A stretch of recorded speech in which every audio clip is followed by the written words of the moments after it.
Hi, DeWitt.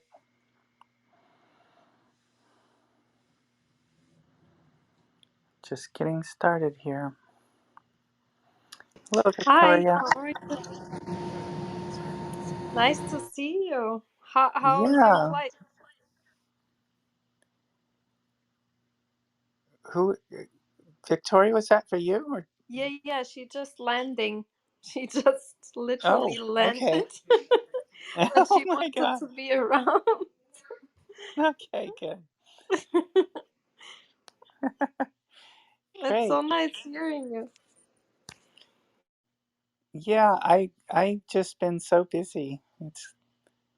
It's great to be here. This will be interesting. Yeah, I agree. I hope. I was at a conference. Oh, go ahead. Oh, no, tell me about it.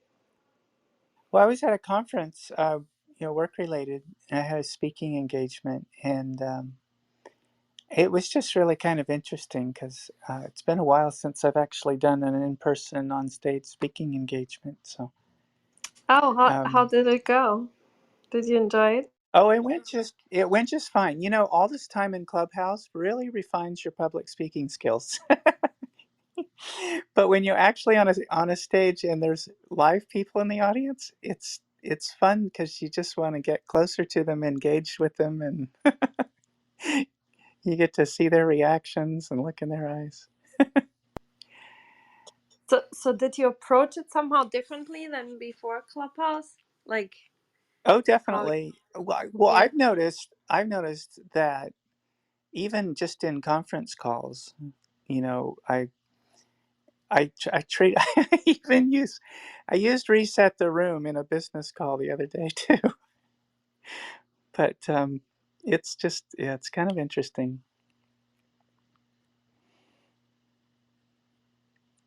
Hi, Joyce. Yeah, Joyce, come up. Thanks for coming, Joyce. How are you? Oh, just to let you guys know, I think we will limit the moderation team to the current moderation team. Like, let's limit Hmm. the mod today just to kind of control the discussion a little bit. Thank you. Okay, yeah, might get a little controversial. Yeah, I think it'll work. It'll work better this way.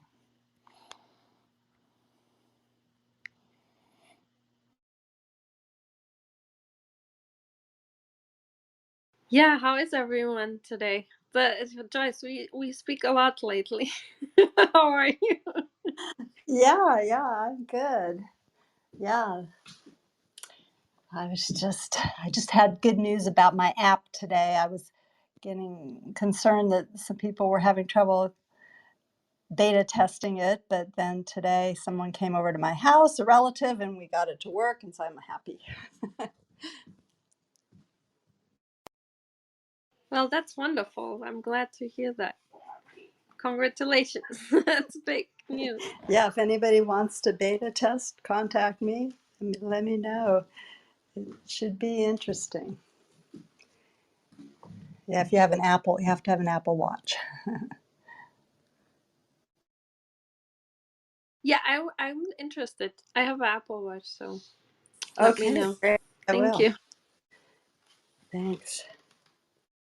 I have one that's completely unused, which is so stupid. Oh, really? Have you had it a long I time? bought one. It's kind of embarrassing. Yeah, I would out myself. Uh, I will out myself as becoming a helicopter parent just because I have a girl now. I kind of, I don't know, we go to parks a lot and stuff like that in the city, and then I bought my daughter just an Apple Watch with the with the with the data and stuff, so I can track her in case something happens. So, anyways, a little bit crazy probably, but My niece has an Apple Watch now and she loves it. She's I think she may have had a Fitbit when she got some birthday money.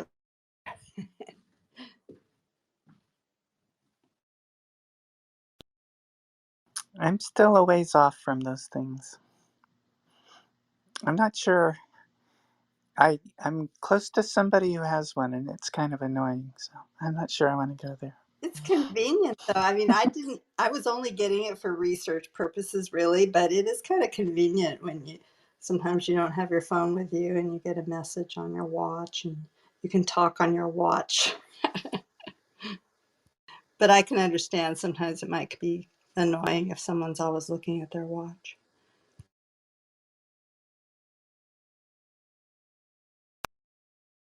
Yeah, I agree. I think it's convenient, especially in the lab.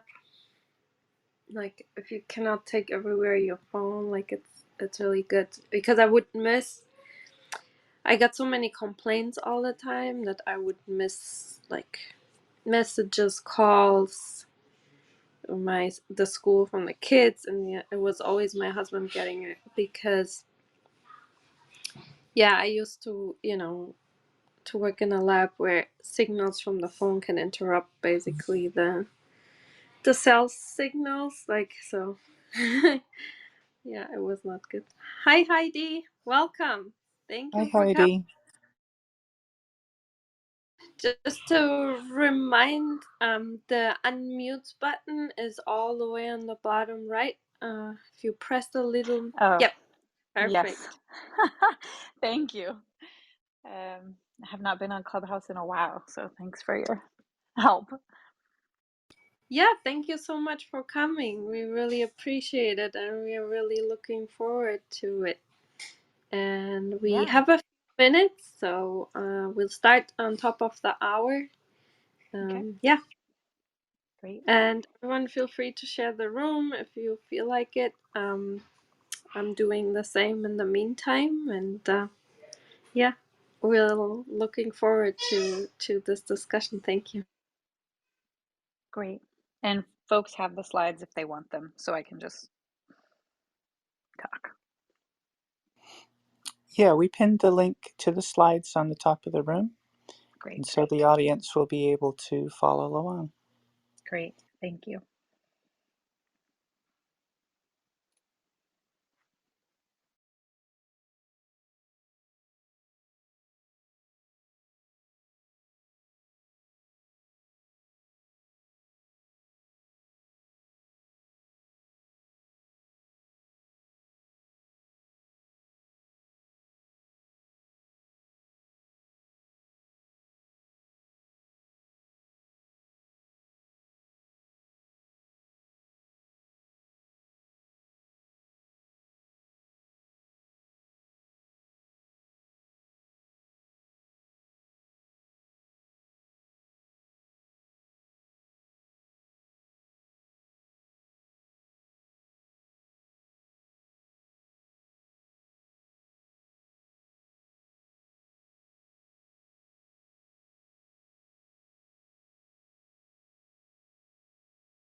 Yeah, Okay. sorry for being silent. Oh, go ahead, Serena. Well, I was just going to say, Heidi, before you got here, we were just mentioning that this is going to be a really interesting talk, and it represents, reaching out in for science society as well. And I think it's a timely topic and a really important topic. And so when we get going, we thought, we'll keep the stage where it is now, and we'll let you deliver your talk, and we'll go into a Q&A afterwards. That sounds great. Yeah, Mhm. it is unfortunately quite timely. And it's important that we, provide uh, factual information on the matter. And Yes, mhm. yes.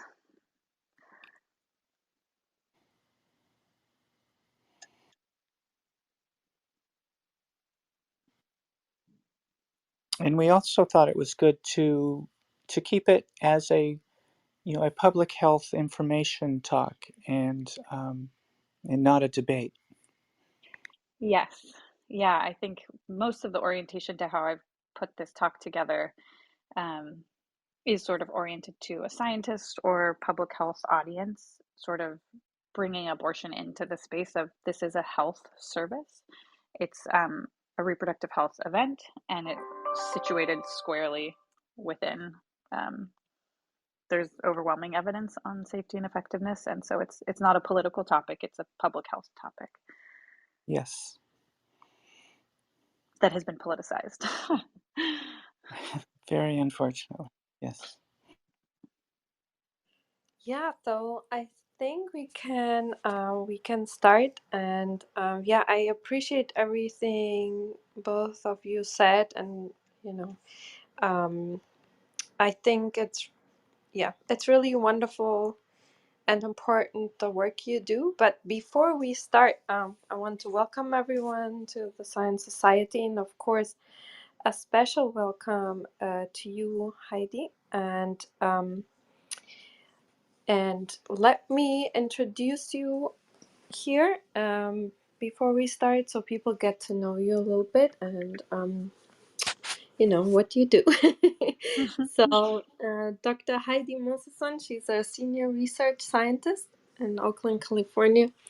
She at ibis, um, she is an epidemiologist. Sorry, my English is not perfect. Whose past and current research includes epidemiologic studies to improve methods and understanding in reproductive health research. Currently, Heidi's research is focused on evaluating safety and effectiveness of self-managed medication abortion in various contexts. And she is developing a more accurate clinical and research screening tool for transgender and non-binary people, testing strategies to reduce underreporting of sensitive experiences in surveys, and understanding the family planning needs and experiences of transgender and gender expansive people. She uses different methods, and her expertise is in study design and implementation, measurement development and testing, and causal inference methods. She is author of over 35 peer-reviewed publications, and Heidi went as an undergrad and studied human biology and international relations at Stanford University. And she did her master's in public health in epidemiology and biostatistics from the University of California, Berkeley. And then she did her PhD in epidemiology from the University of California, San Francisco. So it's an honor to have you here today. And thank you so much for coming. And before we start, we usually start with like a couple of interview questions, if that's okay with you. And Serena, the microphone is yours. Thank you. Great. Okay. Yes. Thank you. So, just for the benefit of the audience to get to know a little bit more about you and the work that you're doing, but in specifically you, can you think back to a time perhaps earlier in your childhood where you knew you wanted to get into science? Was there a particular event, or did you always know, or can you tell us a little bit about your Oh, interest? that's such a great question. So, as the intro specified, the topic of this talk, my research is in reproductive health, specifically a lot around abortion.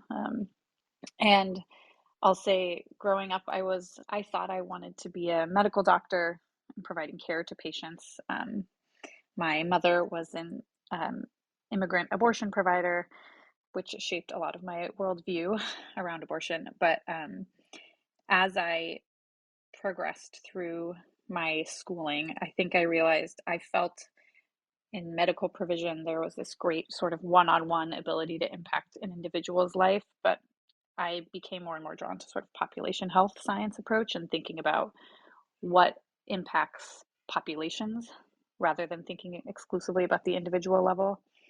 Um, so that's sort of an answer to your question. And I think just being drawn to the idea of we have lots of ideas about the world, but sometimes they're wrong. So figuring out systematic ways of testing those. Yeah. Well, that's fascinating. Such, how the interest grew out of your early experiences. Could you take us from from that point to the work that you're going to present us today? Yeah. So I mentioned this interest in population health. So from that interest, I I studied in undergraduate, studied health and sort of international relations, which took me after graduating to live abroad and work in the Ministry of Health context. Um, and as part of that work, I was traveling around the country. This was in Liberia and West Africa. And as to do the survey I was doing, I had to spend the night in clinics across rural areas in the country. And it was an incredible experience. Met so many impressive people. And in many of the clinics I was staying in, while we were sleeping there overnight, women would come in with experiences having attempted to end their pregnancies with very unsafe methods. Um, and it was for me, certainly for the women that were there, and as an observer, it was a very difficult experience and just very much impressed upon me sort of how important this issue is. And that sort of led me to abortion care. And just 1 second.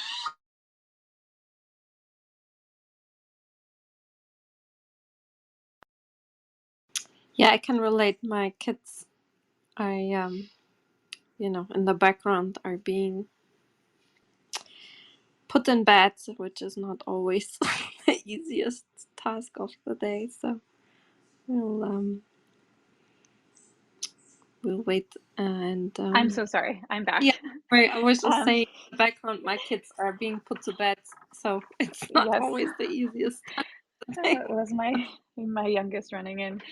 Um, yeah, so all to say, sort of broad level population interest, some specific experiences sort of very much opened my eyes to what it means when people don't have access to safe abortion care. And that sort of has led me down my path, which turned into a master's and a PhD in epidemiology to study sort of sensitive or stigmatized health experiences, which abortion is certainly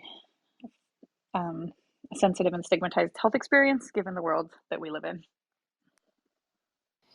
It certainly is. And with that, I just want to give a reminder to the audience due to the sensitive nature of this talk.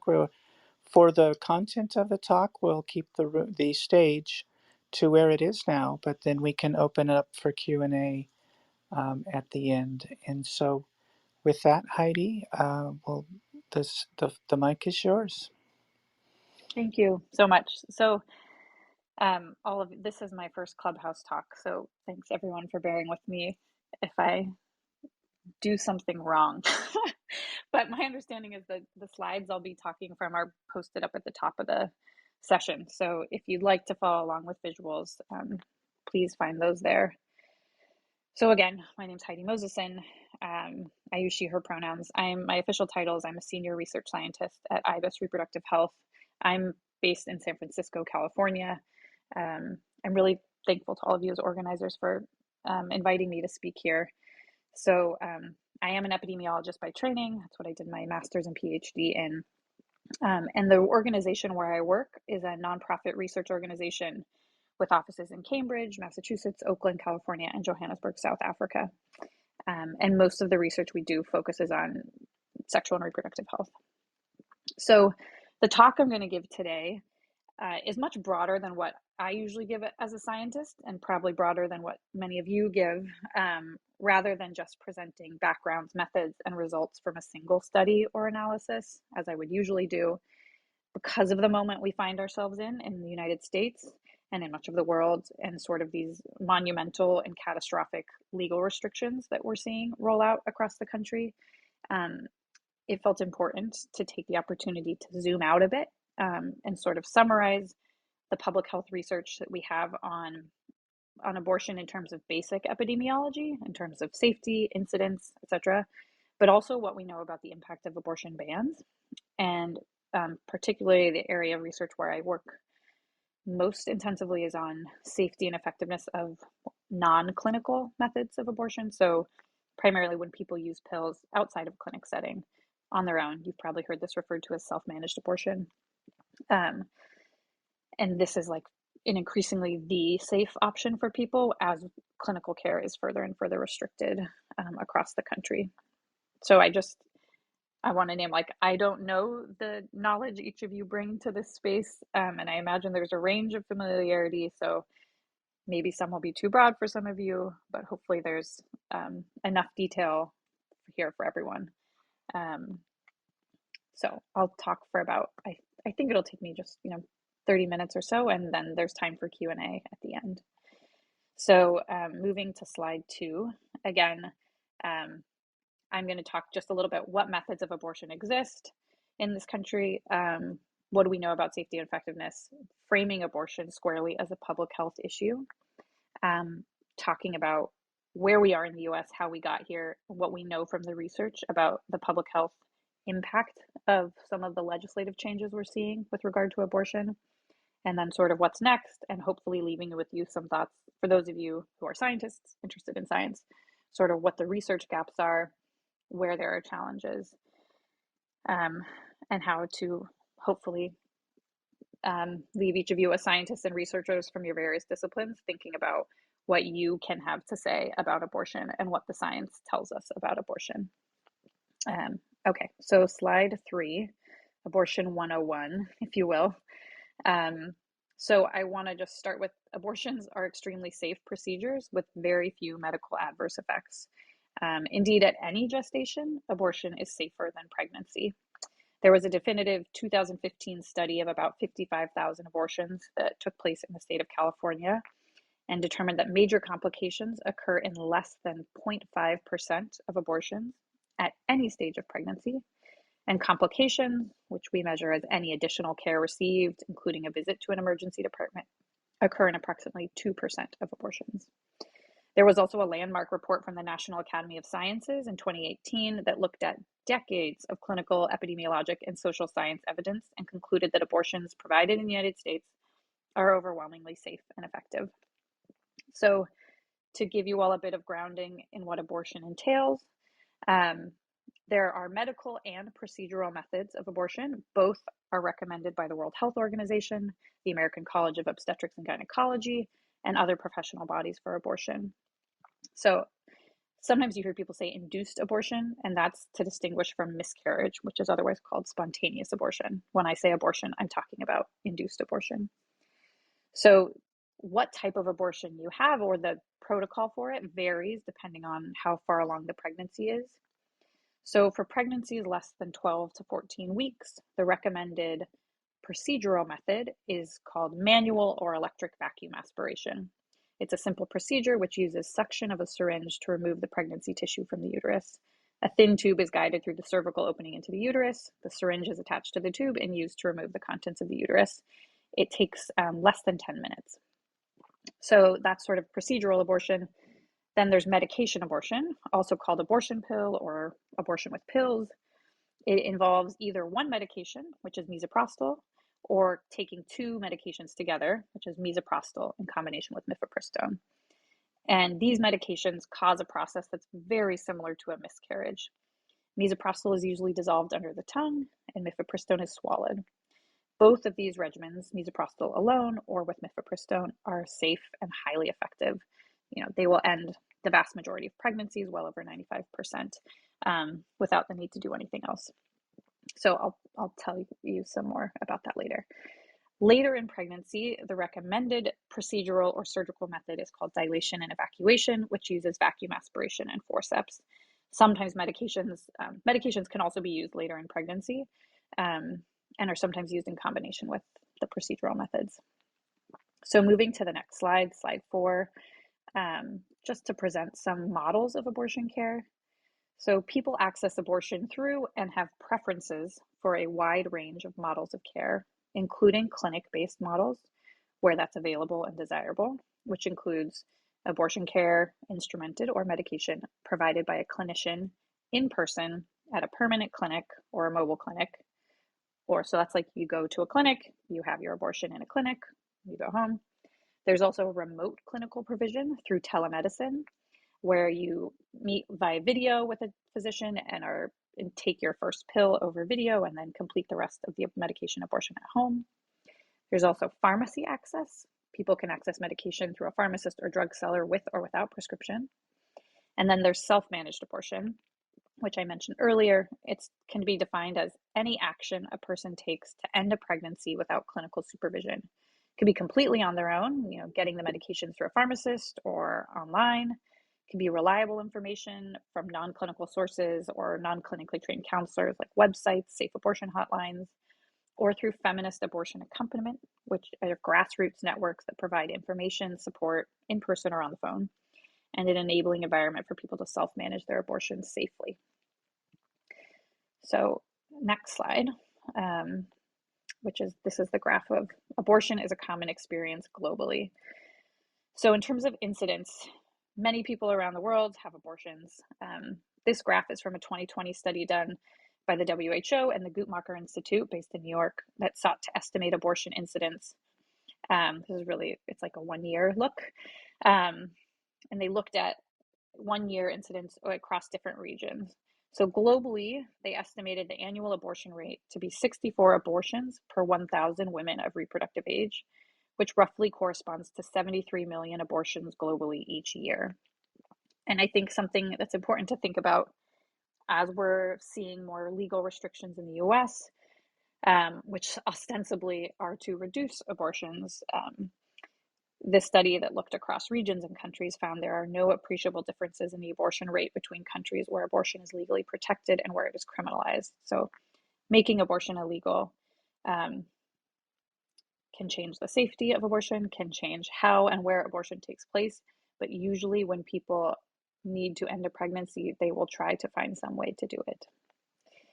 So moving to the next slide, turning to the US, where I am situated, where the focus of what I'll talk about today is, here is a plot also from the Guttmacher Institute that looks at the number of abortions in the US for each of the years since 1973, which was when Roe v. Wade first legalized abortion in the US. So when we look at the most recent year for which we have data, which is 2020, there were just under 1 million abortions in the United States in that year. So that translates to about 1 in 5 pregnancies in the US ending in abortion. So again, in my role as an epidemiologist, I think a lot about measurement. There's a lot that goes into getting to this estimate, and abortion is something that's difficult to measure. It's sensitive, it's stigmatized. Asking people directly, have you had an abortion, doesn't always work very well for a lot of sort of obvious privacy, confidentiality, stigma reasons. So there's a lot of very interesting methods people have developed to try to measure it better. For any of you who are methodologists, happy to talk more about that later. And I think just perhaps to state the obvious, but in terms of who has abortions, the short answer is all kinds of people. The more epi answer is to characterize people in broad strokes, is that 1 in 4 women in the US will have an abortion in their lifetime. And this includes in addition, about 500 trans and non-binary people at a minimum have abortions each year in the US. Most abortion patients are in their 20s. Most abortion patients are parents, almost 60%. About 75% are below the federal poverty level, and most identify with a Christian faith. And a good proportion, over half, had used the contraceptive in the month they became pregnant. People of all races and ethnicities seek abortion. Again, perhaps stating the obvious. Moving to the next slide, just to quickly say US public opinion on abortion, what you would hear in the news, what you may see in conversation, it's Abortion is often presented as a very polarizing issue, but fairly consistently, we see that public opinion, a majority of people in the US, are supportive of some legal protections for abortion access. Moving to the next slide, abortion is a public health good. What I hope to do in, again, not too many minutes, but to sort of frame and situate abortion as a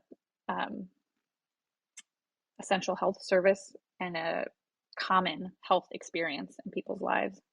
So given the context I just gave of how many abortions take place in the US, I'm going to try to summarize some of this just truly overwhelming public health evidence that affirms sort of the large and wide-ranging benefits that access to abortion holds for people's lives. So just to flag it, for those of you who aren't familiar, as a starting place for this conversation, some history is important. In the United States in 1994, Black women social justice leaders created the framework of reproductive justice.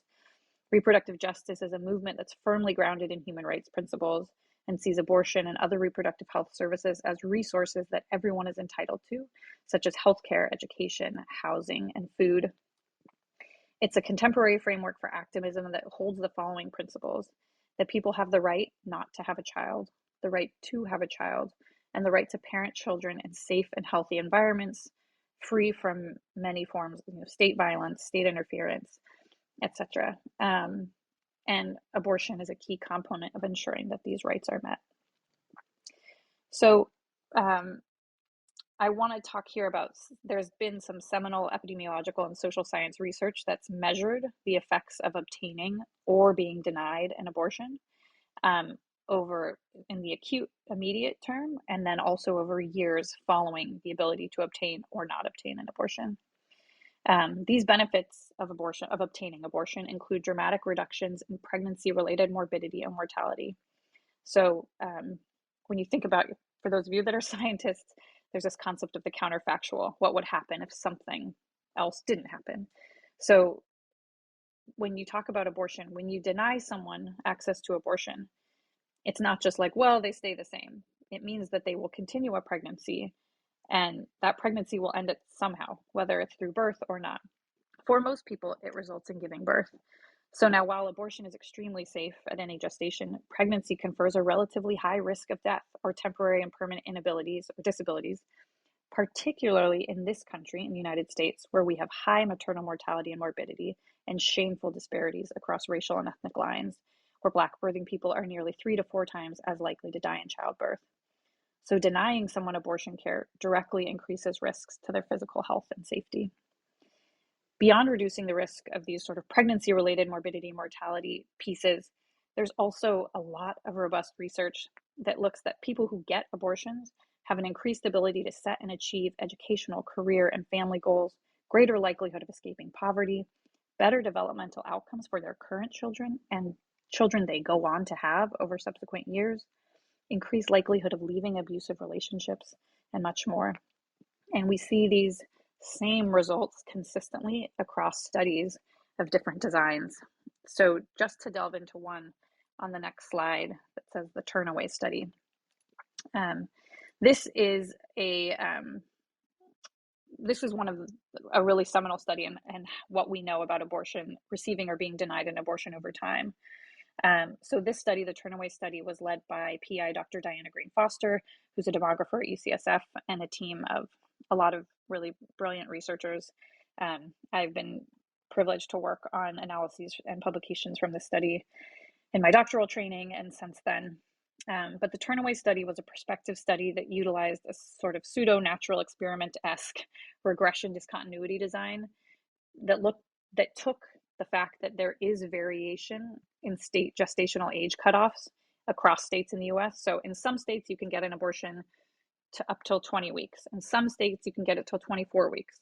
Now, in some states, you can't get it past 6 weeks or not at all. But because the study was conducted between about 2010 and 2016, researchers measured the effects of receiving versus being denied a wanted abortion for the pregnant person, and also measured outcomes on the children that those people had or went on to have. So it was about 1,000 women seeking abortion at 30 facilities across the country, and people were followed up with telephone interviews, every 6 months over 5 years. So the findings from this study are very strikingly clear about the benefits of receiving abortion and the harms of being denied an abortion. Just to name a few specifically, people who were denied abortion, which are called the turn-away group, they were more likely to experience serious complications from the end of pregnancy, including eclampsia and death, more likely to stay tethered to abusive partners, more likely to suffer anxiety and loss of self-esteem in the short term after being denied abortion, less likely to have aspirational life plans for the coming year, more likely to experience poor physical health for years after the pregnancy, including chronic pain and gestational hypertension. And also that being denied abortion has serious implications for children born of unwanted pregnancy, as well as for children that are already there in the family. And serious socioeconomic consequences as well. People were 4 times more likely to live below the federal poverty level and 3 times more likely to be unemployed at each of the time points they looked at over the 5 years. So moving to the next slide, to summarize in very plain language, abortion bans are bad for public health. So beyond the Turnaway study, much other epi research has focused on measuring the harms of policies that restrict access to abortion care, whether those are policies related to gestational age limits, restrictions on insurance coverage for abortion, parental involvement laws for minors, targeted regulation of abortion providers, and much more. So to summarize, in nearly all the ways abortion has been studied, in the various restrictions, et cetera, that have been looked at, we see that being able to access abortion care is beneficial for individual and public health, and that restricting access to abortion care is harmful at individual and family levels. So moving to the next slide, how did we get here? I know many people felt surprised by the decision, by the Dobbs opinion in June, but unfortunately this was sort of a long time coming. The current state of abortion in the US is the culmination of decades of increasing restrictions on abortion at the state level. So in 2021, 108 state level abortion restrictions were passed. These restrictions fall under sort of 4 broad categories: abortion bans that ban abortion past a certain gestational limit. Another category is restrictions on medication abortion, explicitly prohibiting telehealth for medication abortion, putting gestational limits on medication abortion despite it being safe and effective throughout a pregnancy. These trap laws, which I mentioned, which are geared at forcing abortion clinics to close, passing restrictions that require hallways to be a certain number of inches, requiring providers to have admitting privileges at nearby hospitals, etc. And then the 4th category is restrictions focused on the individual's experience. So things like requiring waiting periods, making people wait 24 to 48 hours between a counseling session and then coming back for the actual abortion appointment, forcing people to view an ultrasound, forcing people to hear the heartbeat, forcing medical providers to read inaccurate information about the risks of abortion to the patient. All of these, the ultimate goal is just chipping away access at a state level. So, there's been decades of public health research focused on measuring what is the impact of these restrictions. And anyways, I tried to summarize some of that. And I will say, despite sort of these increasing number of restrictions, there have been some wins. All this research has been used across court cases at both state and federal levels. So in 2016, Whole Woman's Health versus Hellerstadt in Texas at the Supreme Court, and June Medical versus Russo in Louisiana in 2020.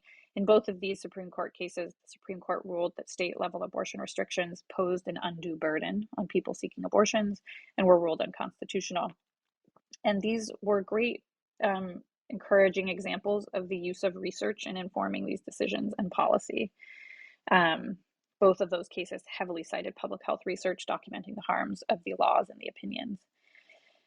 But we've now, I guess, moving to the next slide, Roe v. Wade overturned. As you all know, on June 24th, the Supreme Court issued their decision on the case, their opinion in the case on Dobbs versus Jackson Women's Health Organization.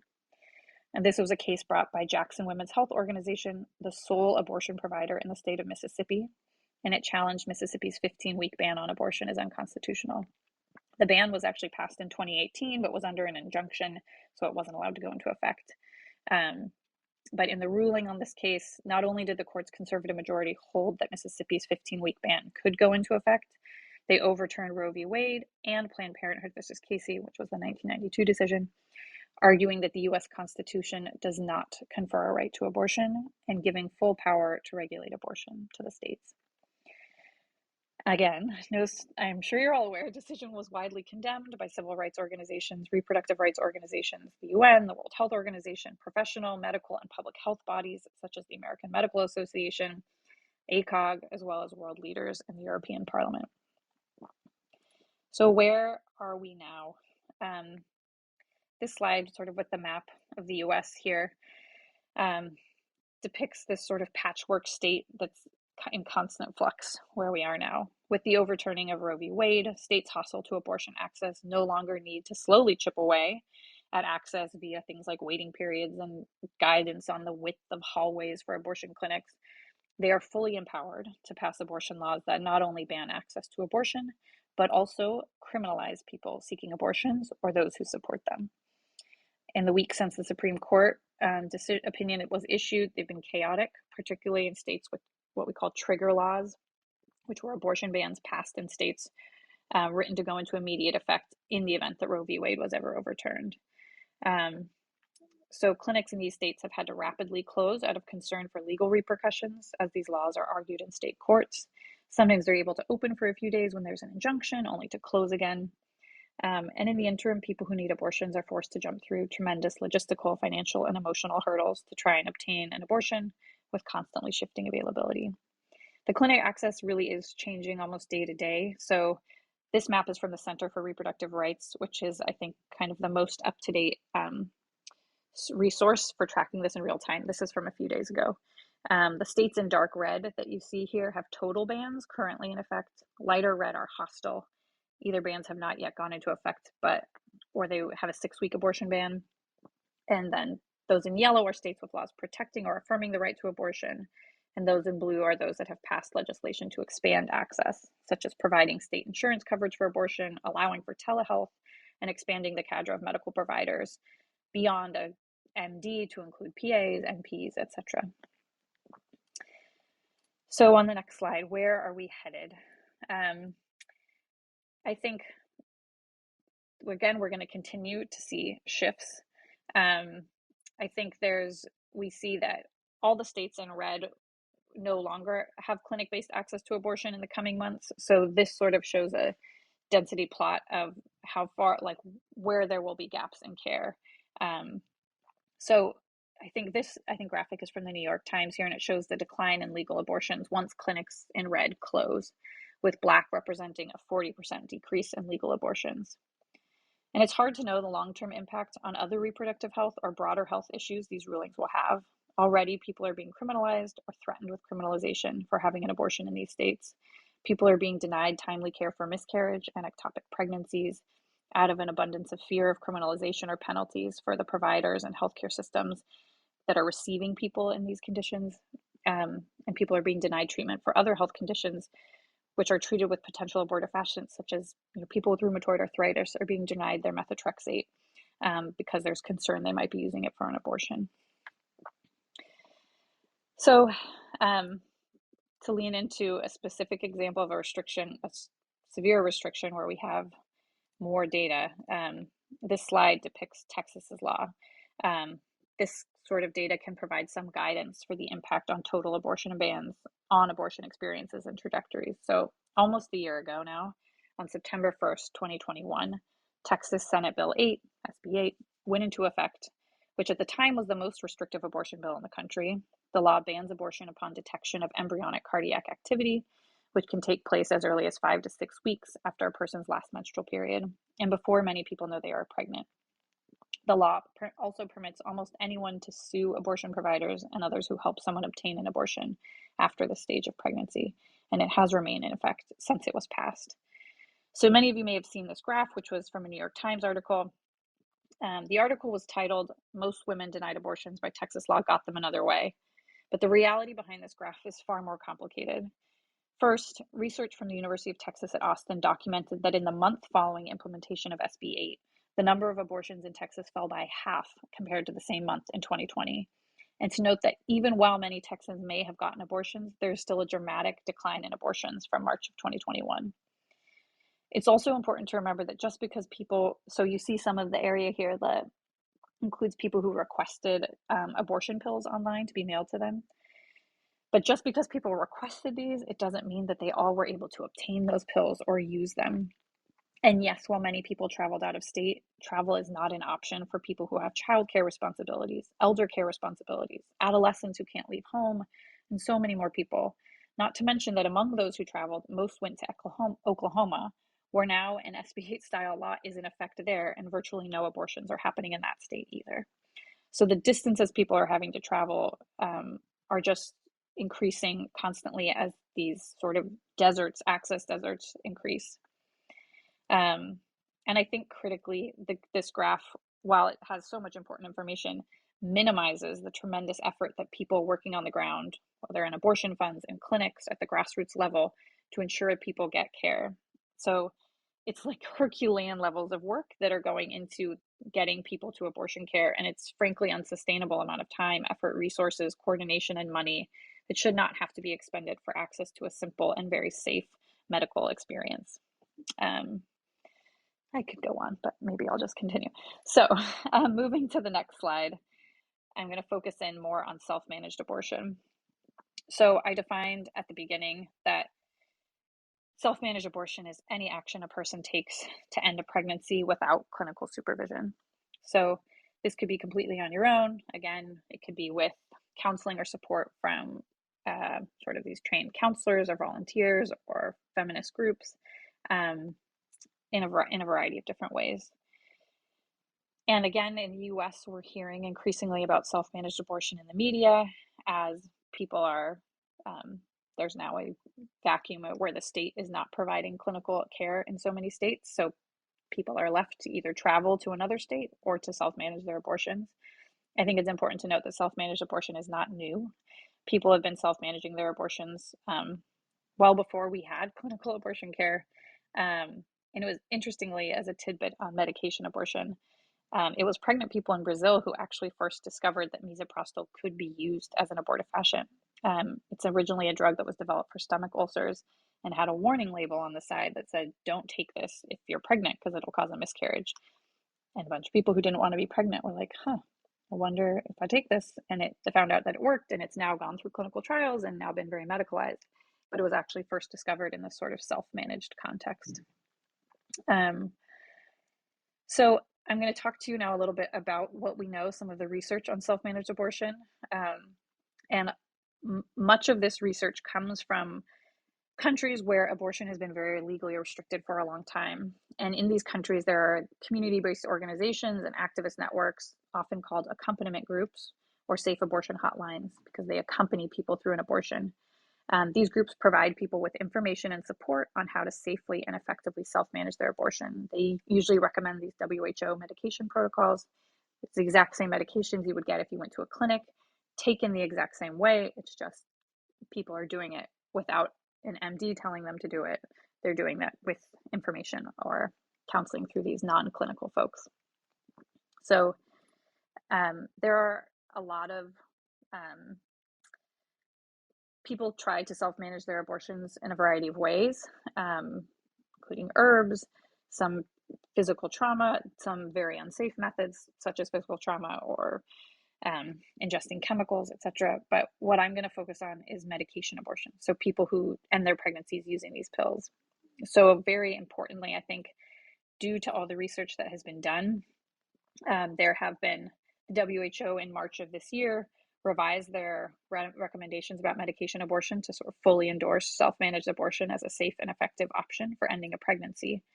And I think this is a pretty monumental shift. But I think there's sort of, despite this confidence that self-managed abortion with pills is medically safe, many people still aren't aware that medication abortion even exists. I think there was a recent Kaiser Family Foundation survey where only about 30% of people of reproductive age had heard of medication abortion.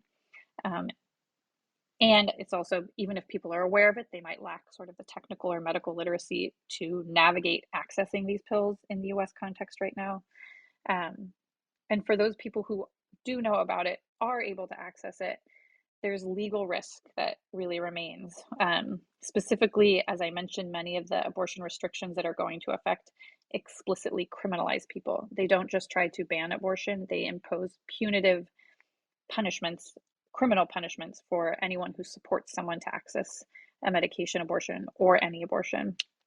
And as with so many things in this country, we see this risk of criminalization fall disproportionately on people who are already overly surveilled and criminalized: Black people, Indigenous people, people of color, trans and non-binary people, immigrants, and other marginalized groups. So again, like, I think a core takeaway for any of you listening is that we know from a lot of rigorous research that people who use these pills on their own to end their pregnancy, it's effective and it's very safe medically, but legal risks remain. And so there's a lot of messaging and outreach needed to raise awareness of ways that people can protect themselves against the risk of criminalization for self-managing. And there's a lot of really interesting work around protecting digital privacy. So, using things like DuckDuckGo or a Tor browser, not communicating through sites or apps where your communication can be subpoenaed, using things like Signal. And there's also a lot of work that needs to be done to communicate to clinicians, particularly those in EDs or OBGYNs, that actually, as of right now, there is no state that mandates reporting of a patient for self-managed abortion to the authorities. So figuring out how to communicate to clinicians that they are not obligated to report a patient they suspect has self-managed, and in fact, they certainly should not, because we know if they're acting from an evidence-based space, we know that criminalization is only harmful here. So to get a little more specific, I've said that sort of research has established the safety and effectiveness of self-use of these pills to end a pregnancy. So one in particular study, I was the PI of this study called the SAFE study, where we recruited over 1,000 people who were contacted safe abortion hotlines requesting information about a self-managed abortion. And we followed them forward over about a month to 6 weeks, conducting surveys with them at various time points, surveys over the phone, to measure sort of what happened. Were they able to get pills? What types of pills did they get? How did they take those pills? What was the outcome of their abortion? Did they seek healthcare? And if so, why? And what did they receive? And so the rationale behind this was, despite, again, decades of randomized clinical trial data from clinical settings establishing that these medications are very safe and very effective for ending a pregnancy, there was some doubt about, well, if people use them on their own, what if they take them wrong? Or what if they're not able to self-assess when they need to seek care? So we designed a study to assess that. It was set up as a non-inferiority analysis. So if you move to the slide with this non-inferiority plot, I think it's 19, and the red background. This shows what we did was we looked at abortion completion among people who self-managed, and then compared it to the abortion completion we see reported when people use these pills in a clinical setting, and assessed to say, is it any less effective to use these pills on your own versus to use them in a clinical setting? And we were able to establish that self-managed abortion with these pills is non-inferior to clinical management of these pills for medication abortion. So moving to the next slide, self-managed abortion in the US, inequities. I do want to point out, I think this was actually the paper that the organizers first reached out to me related to this, but I also led a study that was a national survey in the United States of transgender and non-binary people assigned female at birth. And we looked at a lot of different things, but I think something to point out, in population-based, nationally representative samples of primarily cisgender women in the US, there's an estimate that about 7 or 8% of women will self-manage an abortion in their lifetime. And that was pre-Dobbs. Similarly, the study we did among trans and non-binary folks, we found that about 19% of people who had ever been pregnant had self-managed an abortion. So nearly 3x what we see among cis women. And the reasons our trans and non-binary participants gave for self-managing was feeling like clinical care was just absolutely inaccessible to them, either because of fear of sort of mistreatment, misgendering in the space, feeling totally unwelcome in a space that's oriented only towards women. Things like, there's only forums for women, there's only restrooms for women, the sign says women, you know, beyond on top of all of the other barriers that cis women face to abortion care, including insurance coverage, distance to facilities, cost, etc. So it just, and it was also striking when we asked trans and non-binary participants what they did to try to end their pregnancy on their own. Notably, not a single person used medication. They tried primarily herbs and then a range of these other methods, some of which are just ineffective but not harmful, and then some of which are just outright harmful. So I think it's just always important to remember that there's wide variation, and that there's a need for more information and targeted outreach to reach some of the most vulnerable communities. So to the slide 21, self-managed abortion key takeaways. I know I've presented a lot of information, and just wanted to say, I think the big takeaways about self-managed abortion with medications are that it is very safe medically.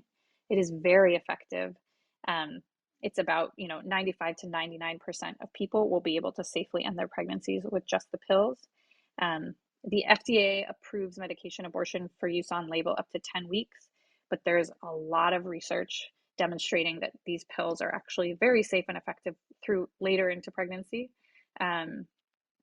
You actually need a slightly lower dose because the uterus is more primed and receptive to the pills, but they will absolutely expel the pregnancy tissue later in the pregnancy as well. But again, despite this medical safety and effectiveness, there is this legal risk. There have been over 60 people criminalized in the US for self-managing their abortion since the year 2000. And there are steps people can take to protect their risk. So to wrap up, I know that was a really broad, sort of big, lots of topics related to abortion, but I think, again, bringing this back to the audience, this series, what is the role for scientists and public health researchers in this sort of post-Roe America where we find ourselves? And I think, what do we do? What's next? What is our role as scientists? And I will personally say it has felt easy to despair in some moments due to there's overwhelming evidence on the essential role of abortion in healthcare and public health, and yet that evidence has been set aside when it comes to legal decisions.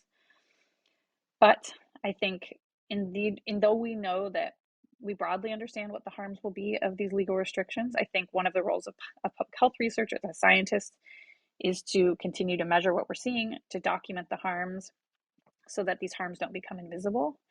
And I think it's also our role to be responsive, to listen to people on the ground, to learn from our partners globally, and to evaluate interventions that make things even a little better in the face of such challenge.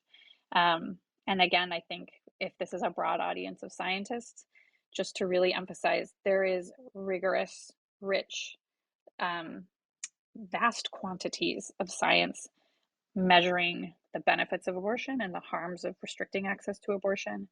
And if you have a voice as a scientist in conversations on policy related to this, I hope some of this information is useful. And I'll end there. Well, thank you so much, Heidi, for this very interesting educational presentation. This was really, you did such a wonderful job explaining everything, and I want to compliment you on your research and the work you do. It's really important, and we really appreciate that you shared this with us in such a great way here today. And a very practical question I wanted to address that the audience had: how much does a self-managed abortion kit cost, more or less, here in the U.S.? Oh, that's a great question. It varies. So there's a number of ways that people can access the pills. Some people order directly from many online pharmacies, most of which are based in India. Some people go through, there's a group called Aid Access, based out of Europe, where there's actually a physician who will write a prescription based in Europe and mail the pills. So those sorts of routes usually cost anywhere between $180 up to like $300 or $400. And versus there's like, for instance, there's a group called Las Libres based in Mexico that is mailing anyone in the US who needs them the abortion pills for free. And I think we'll increasingly see more groups entering the space like that. And that's in comparison to the cost of accessing a clinical abortion averages around $500 or $600 across the US in the first trimester. And beyond that, it jumps up to over $1,000. And that's just the clinical cost without considering travel, overnight stays to comply with waiting periods, childcare, lost wages, etc.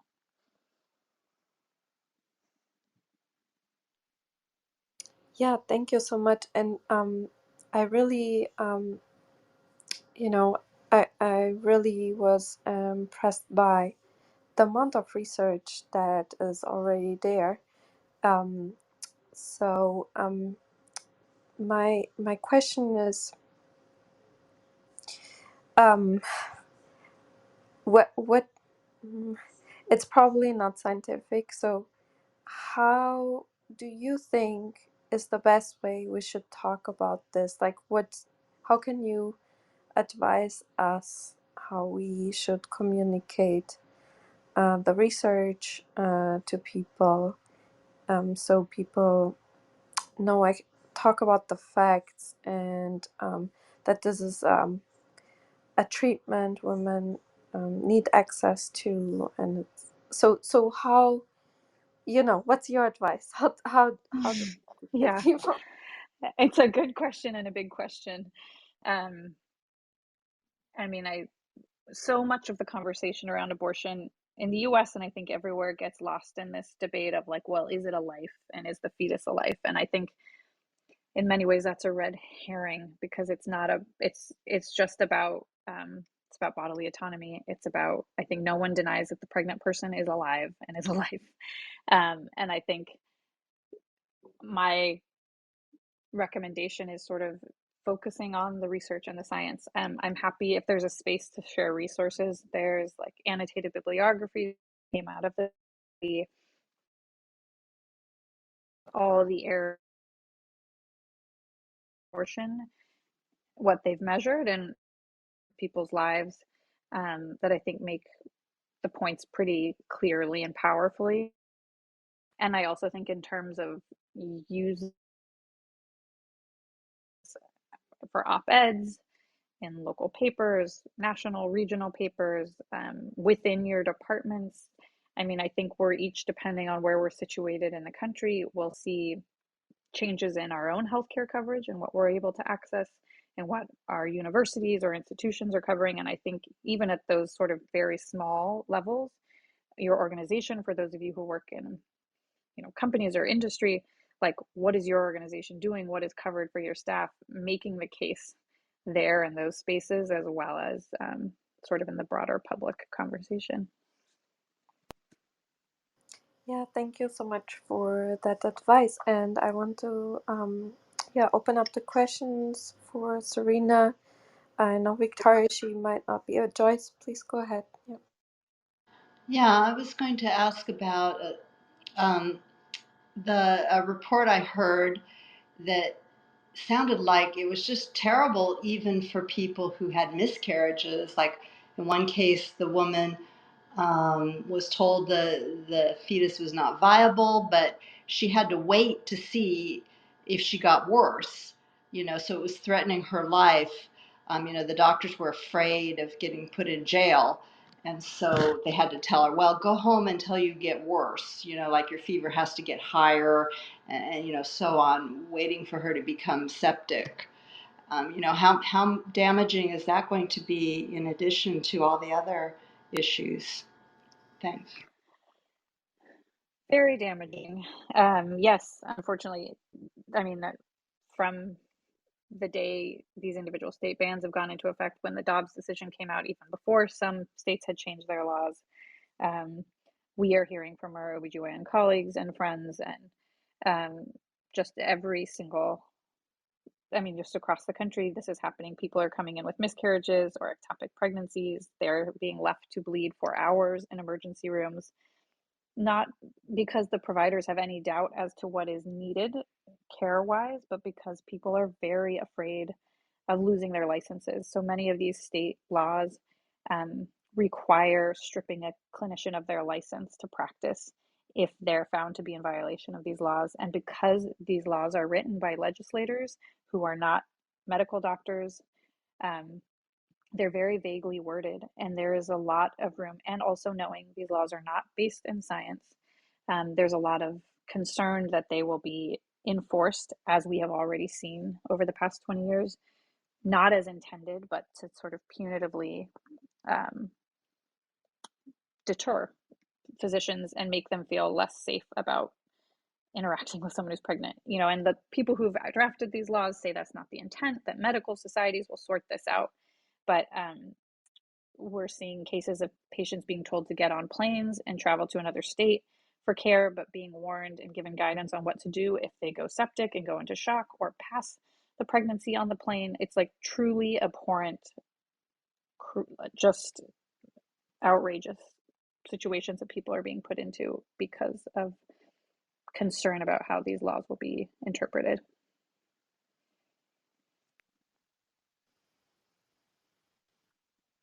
Yeah, thank you for your answer. I just wanted to, first of all, thank you.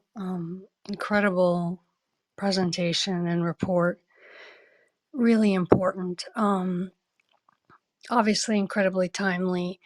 I just want to reiterate, my personal experience as just a filmmaker. When I was in New Orleans in the early 2000s, I saw an attack on healthcare that started off, with children, where children weren't allowed to go to the nurse unless they got permission, or should I say junior high and high school.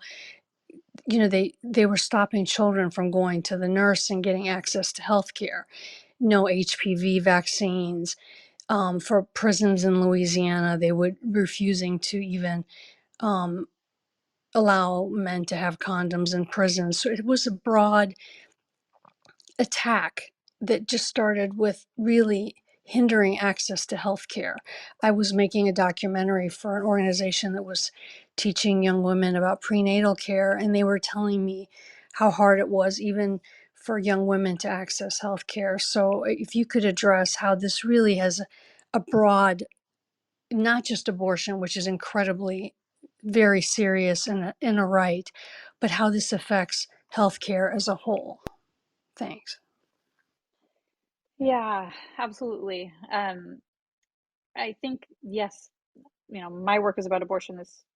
Well, many of these conversations are about abortion, but I think there's actually quite a lot of parallels with the restrictions on abortion access, to restrictions on gender affirming care, to restriction. It's sort of, this represents deeply invasive government interference into what science argues need to remain individual decisions about what's best for someone's body, what they want for their body, what their body can handle, what their family can handle, in private conversation with a provider or not as needed. Um, so I think, regardless of how people feel about abortion, these bans represent very, truly dangerous, harmful medically, incursions into clinical providers being able to make recommendations and provide treatment for their patients that they think is what is necessary, in many instances immediately, to save their lives. Again, as I mentioned, pregnancy is not without risk, particularly in the United States. We have some of the highest maternal morbidity and mortality of any comparable nation economically. And we see, again, racial disparities along those lines. So I think, from a higher level view, it's like, how do you feel about people with no medical or scientific background enacting wide-ranging restrictions on what sort of healthcare you can have, even when that goes against the view of your medical provider? Um, and then I think when you think about the context of restricting abortion across how that impacts the rest of people's health, including young children up through adulthood, um, there's so much that's very hard to measure, but that we like we have been living in this country for 50 years with this presumption that we have a constitutional protection for abortion access. And while that may sound specific to abortion, there's so much about how women, anyone who can get pregnant, has lived their life under the assumption of if they should get pregnant, what the options are that are available to them. And that affects how women and people who get pregnant show up in the workspace. That affects how people plan for their families. It affects their educational aspirations. It affects power dynamics and relationships. And it really, I'm not sure if this is where you were getting at, but I just to say that like the ramifications are extend far beyond people being able to end a specific pregnancy.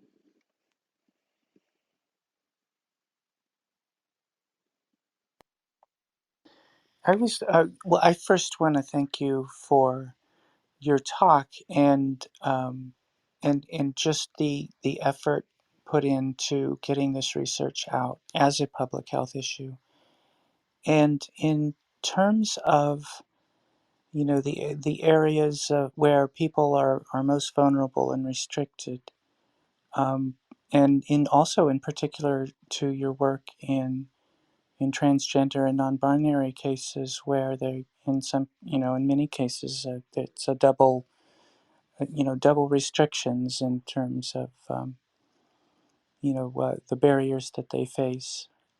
I'm wondering how we can more effectively get the public information out to them and options where the dissemination of information is also restricted in addition to all the other challenges. Um, do you have thoughts on that? Yeah. Um, so, I mean, yes, so many thoughts. But I mean, specifically, like one very specific to that piece related to dissemination of information, um, information about medication abortion, information about the recommended way to take medication abortion and doses.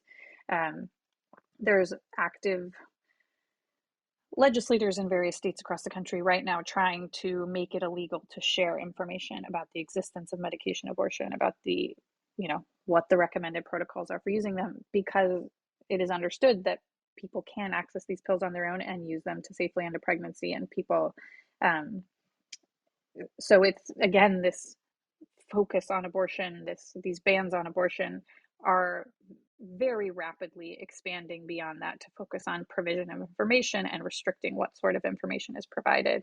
And again, regard extrapolate this to any other situation to see that certain information about safe information is about to be criminalized.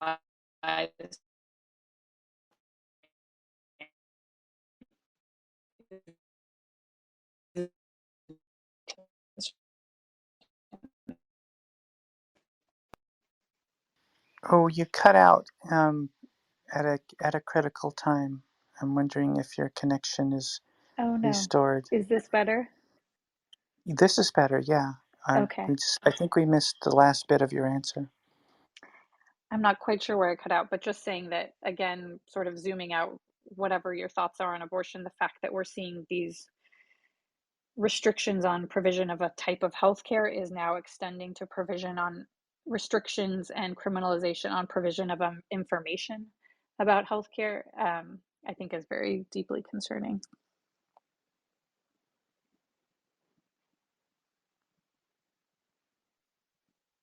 Thank you.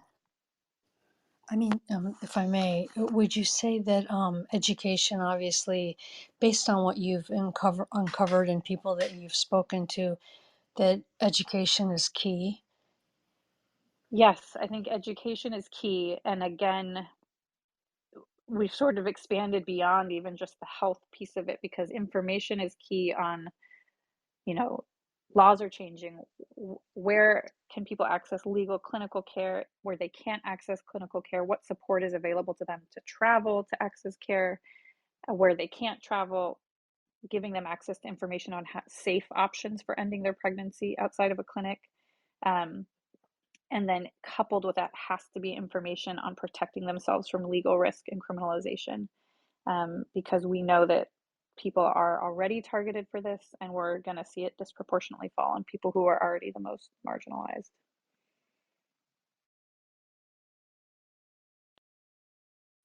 Just to pick up on some of the comments on the chat, some of the comments have, to follow on to the information, pointed out that it's not only a restriction of information to the patient, but in some cases the doctors are, are offering opposition to that.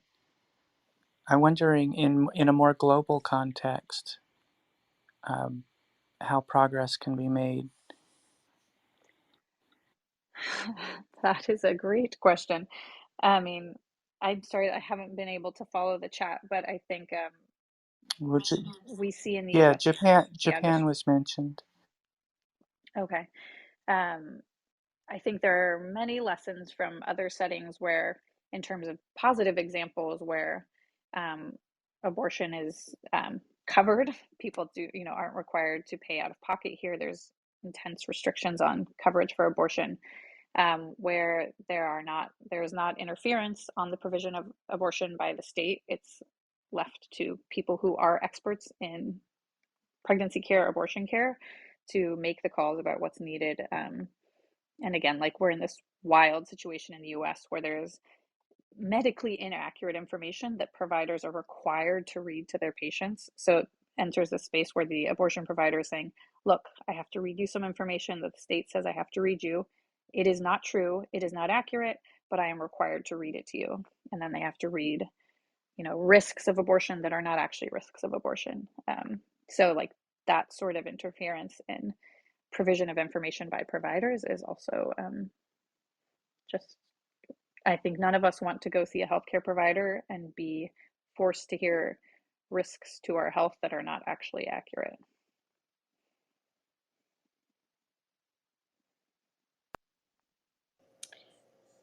Yeah, I have invite, like, there are more people on stage, so I wanted to invite Guta, Dr. Sharon, Duan. Please flash your microphone or just speak in PTR order. Thank you.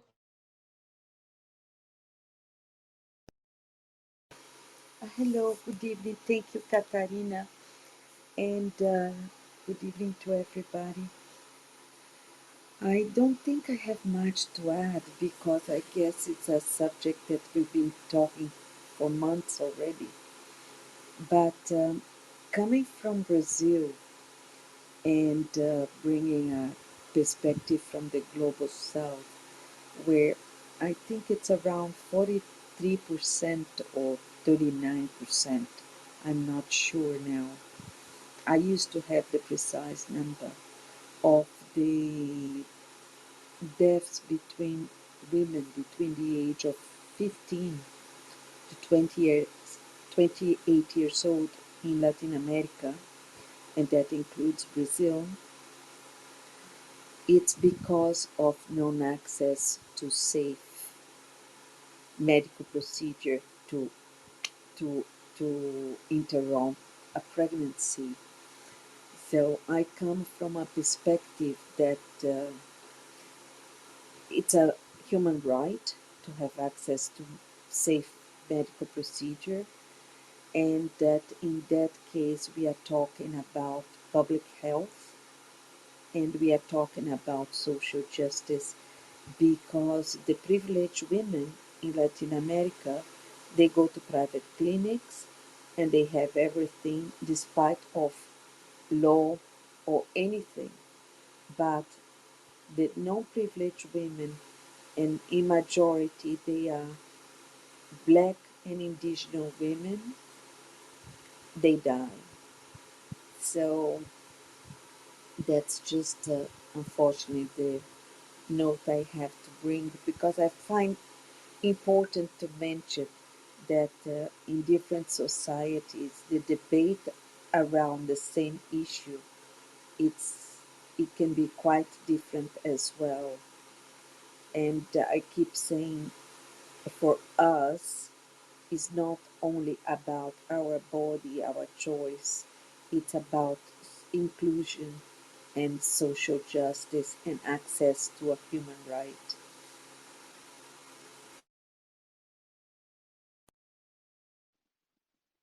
I agree. Thank you for sharing that. I also apologize.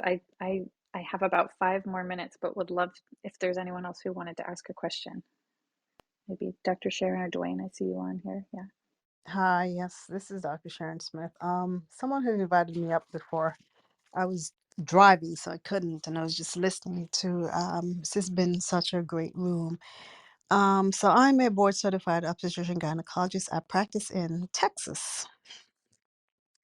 So I've had to deal with the restrictive abortion laws for months now before Roe versus Wade was overturned. Um, and you guys touched on a lot of great topics. For example, I currently actually have a patient who has what we called a missed abortion, meaning she presented to me for pregnancy, and once I did her ultrasound, there was no heartbeat. Consulted her about her options and what the restrictions are, and she elected for a DNC. So I had to send her home, bring her back a few days later just to confirm again that there's no heartbeat. Then I had to send her to radiology, ultrasound technician, radiologist for someone else to confirm that there was no heartbeat. And only then I'm allowed to schedule her for the procedure. So it's a task because before I would just, this is what my patient needs, and let's get the patient taken care of. Yeah, and I think it's really just going to get worse. And meanwhile, with restricting abortion services, we are not addressing the high maternal mortality, especially among women of color, because pregnancy is dangerous. Someone did mention that earlier, and pregnancy is dangerous. Um, you have a higher risk of hemorrhage, high risk of death, so many things that can go wrong and do go wrong in pregnancy.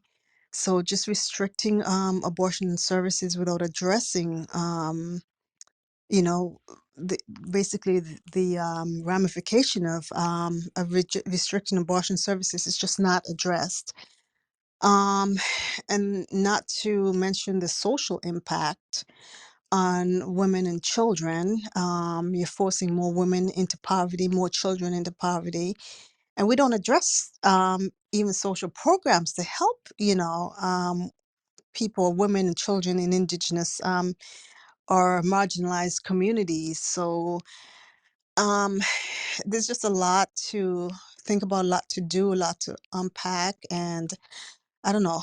I mean, like, where's the end point? Like, how are we gonna turn this around and fix this, or help people who really need help? Because the people who are gonna suffer really are women and children, especially in the poorer communities. And this is Dr. Sharon, and I yield the mic. Thank you for sharing that, Dr. Sharon, and just empathy for the frustrations and challenges I'm sure you've gone through providing care in Texas right now. Yeah, thank you so much for sharing. And I'm a scientist, so I'm not part, I don't know, I can't help, but like in that way, in a direct way. But I think I didn't want to go there, but I think a lot of w- like a lot of burden is put on the shoulders in the US on women. There's no protection when you have to recover from a pregnancy. There's no free daycare. There is literally no support. There's no child support financially for women. that have children, like in European countries, like um, there's no doula that comes over for free to visit after you had a child. There's um, nothing, and I don't even understand. Like birth rates in Europe are so much lower. I don't even understand how women get children here in the like, and then the the higher childbirth death rate is concerning. And then also, I read this here in Nature art a paper that pregnant women in the U.S. are more than 2 times higher likely to die from homicide. And then there's a law of in many states that the mother has the obligation to protect. So mothers go in jail for having an abusive partner. Um, I, I don't I don't know how. And then on top, there's no help, and there's punishment, and then on top, you're not allowed to not have children. um, it's I don't I can't I don't follow why um, women are being treated that way. I really don't understand, because there's all this hurrah and about marriage, this huge money that gets thrown out of the window for a ring and for marriage and for parties before the baby gets born, and parties after, and but when you really go down to it, there's no respect. um yeah, that's my rant. I'm sorry to have that rant, but Duane, you came to the stage, and Elle, feel free to chime in. Thank you. Good evening. Can you hear me? Yes. It's difficult working as a maternal and child health supervisor at a conservative health department. Um, in these times, we work with these infant mortality prevention programs where we're working with just the most socially vulnerable. These women are usually Black, they're poor, they're on Medicaid or other social assistance programs. And our fear is that we're just bracing ourselves to be busier because these laws affect women who can't afford to take a day off of work and maybe take a day long vacation to go somewhere and where the procedure is legal and have it taken care of without any repercussions. And so we're just very sad. At the same time, I guess our health department, even though they're conservative, they did make a strong message that they'd like us to really push and advocate for women being on contraception and birth control so that they aren't forced with the difficult decision to, to have to terminate. And in the state of Ohio where I live, they have like this 6 week trigger law, but you all are much smarter than I am, especially you doctors. Um, the procedure is generally not performed until 7 or 8 weeks. So it makes it look like on paper that they're doing something, but we know the reality is that most of those procedures aren't performed until around the 8 week mark. And so we're very fearful, and I thank you all for being on the front lines and for allowing spaces like this to address the issue. And since I did not lead with the joke because I did not want to get kicked out of the room, what I do not want to see, for those of you who saw the movie For Colored Girls, I always fear that it'll be someone like Macy Gray's character, kind of like the one that you went to go get like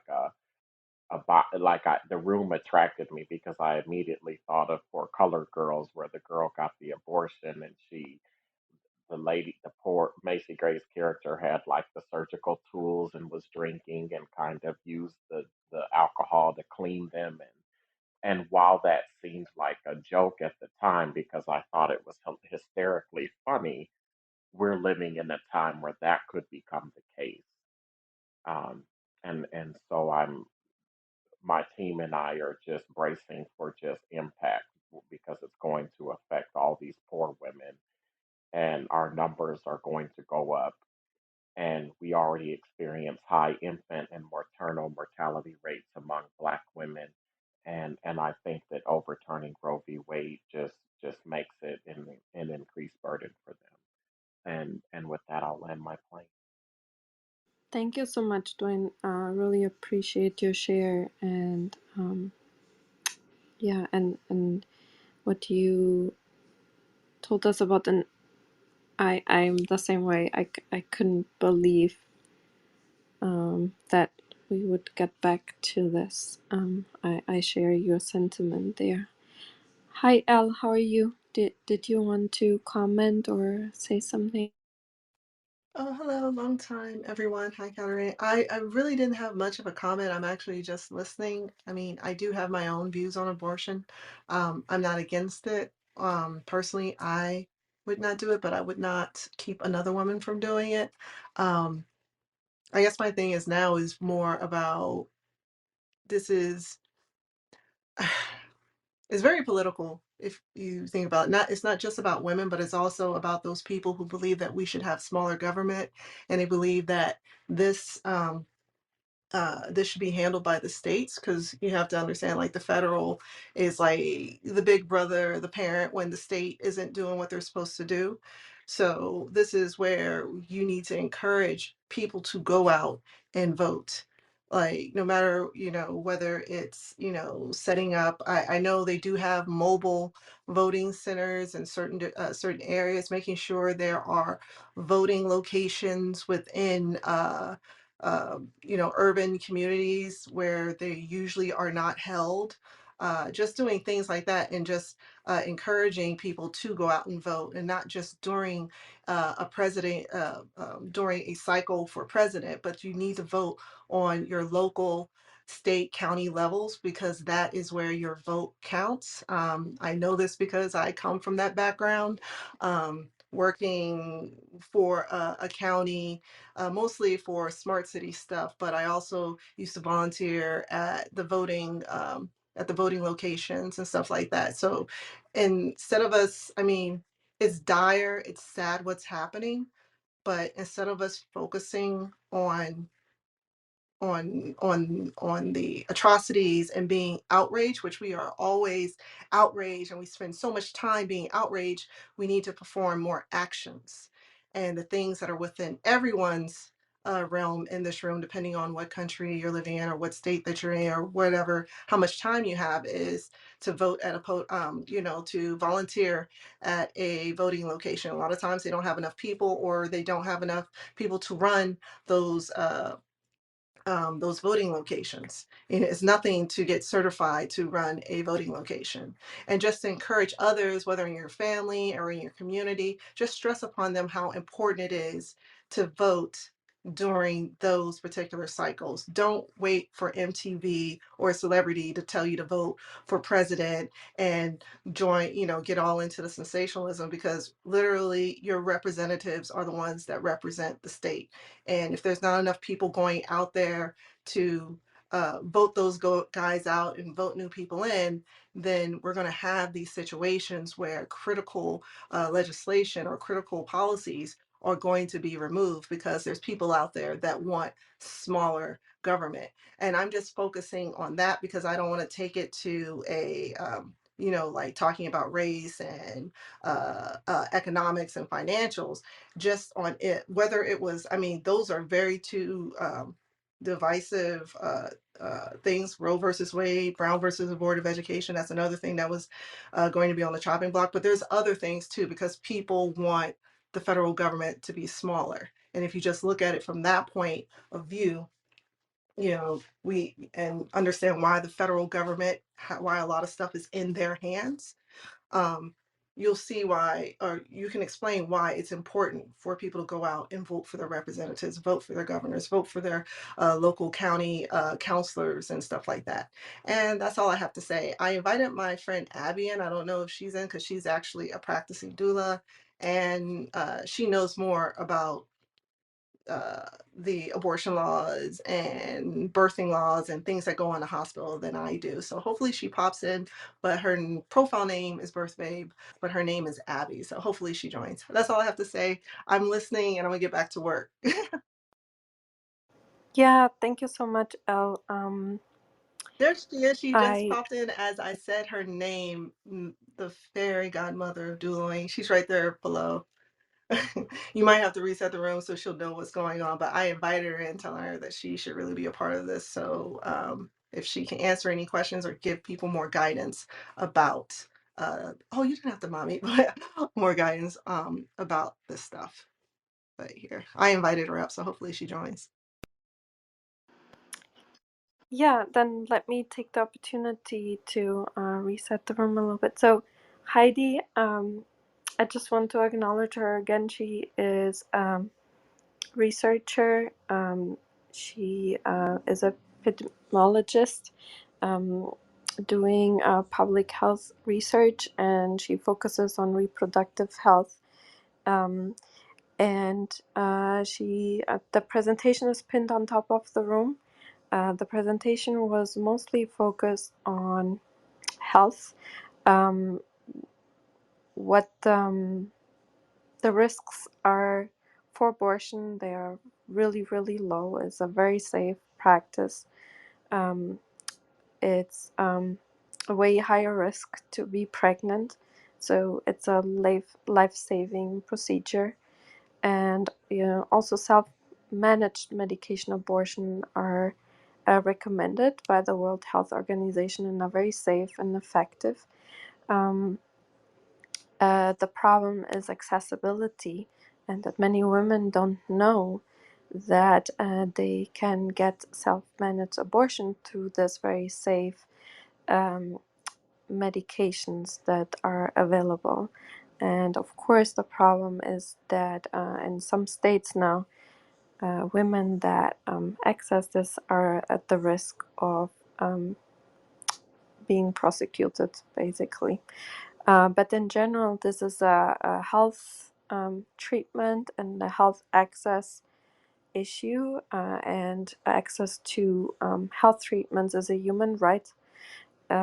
So her presentation was mostly focused on that, and then we went on and discussed um, different topics about accessibility of different populations to abortions, inequalities, and so forth, and the consequences. Victoria, did you want to say something? I think she just. So welcome to the stage. Elle introduced you a little bit for us. So did you want to add maybe some of your expertise, your knowledge, share something with us? Thank you for coming. Hey, good evening. I can't talk right now. Just give me about like 10 minutes and then I can speak. So I'll just listen and then I can talk. Yes, thank you so much for taking the time. Joyce, did you want to say something? Yeah, I was going to say, I would think that these abortion bans are going to greatly increase the number of children born with disabilities that are perhaps very serious and that are going to, often fall upon families that cannot afford to raise children with disabilities. And so that's going to be a huge increase in burden upon the public system, for like Down syndrome, or I don't know, maybe even spina bifida. I'm not sure, but I haven't looked into that, but I would think that would be true. Anyone have?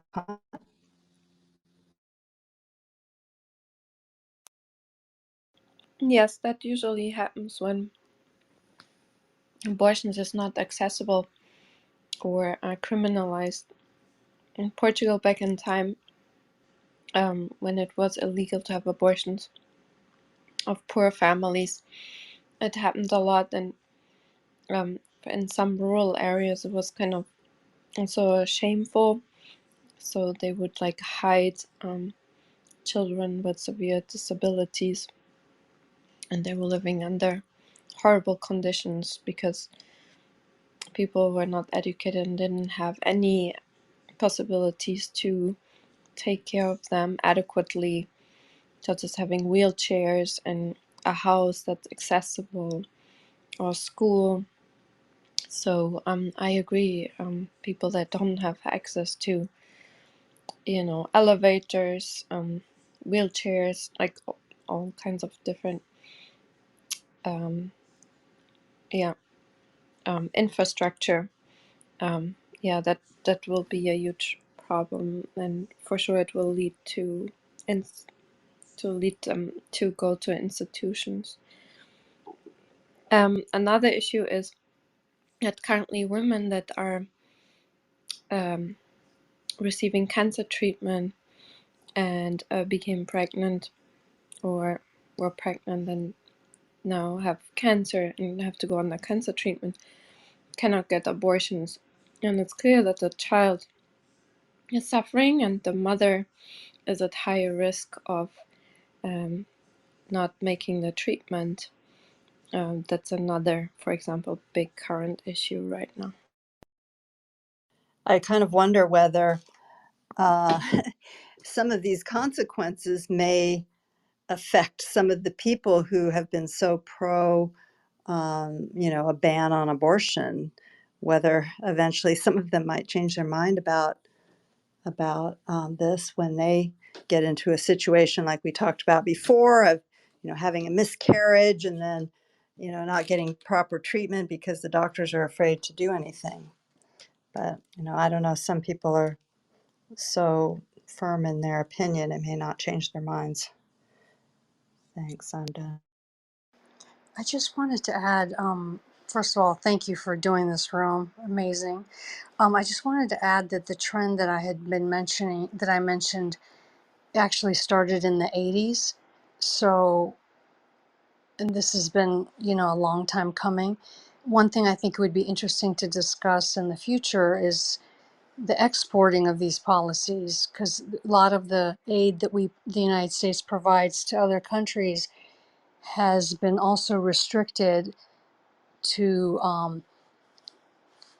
just to not have any birth control whatsoever or any access or any information. So we're providing health care in other countries, but we're saying that they're not allowed to talk about family planning or access to birth, abortion. Thank you. Um, yes, that is like absurd theater situation type of, but it's the sad truth currently. And then the other thing is that people that are in that have enough power to kind of change these policies and put money out there for you know um, for advertisement basically of these laws. They If something like that happens to their families, they have money to go abroad, and their teenage daughter goes 1 year abroad to a boarding school in Switzerland. That's what usually was the synonym for, the teenage daughter got pregnant and is going 1 year abroad. At least back in time, it was often like that, and um, the in those families they will find a way, but officially they will continue with these views. That's usually what I could see in the past. I don't know. Maybe people changed, but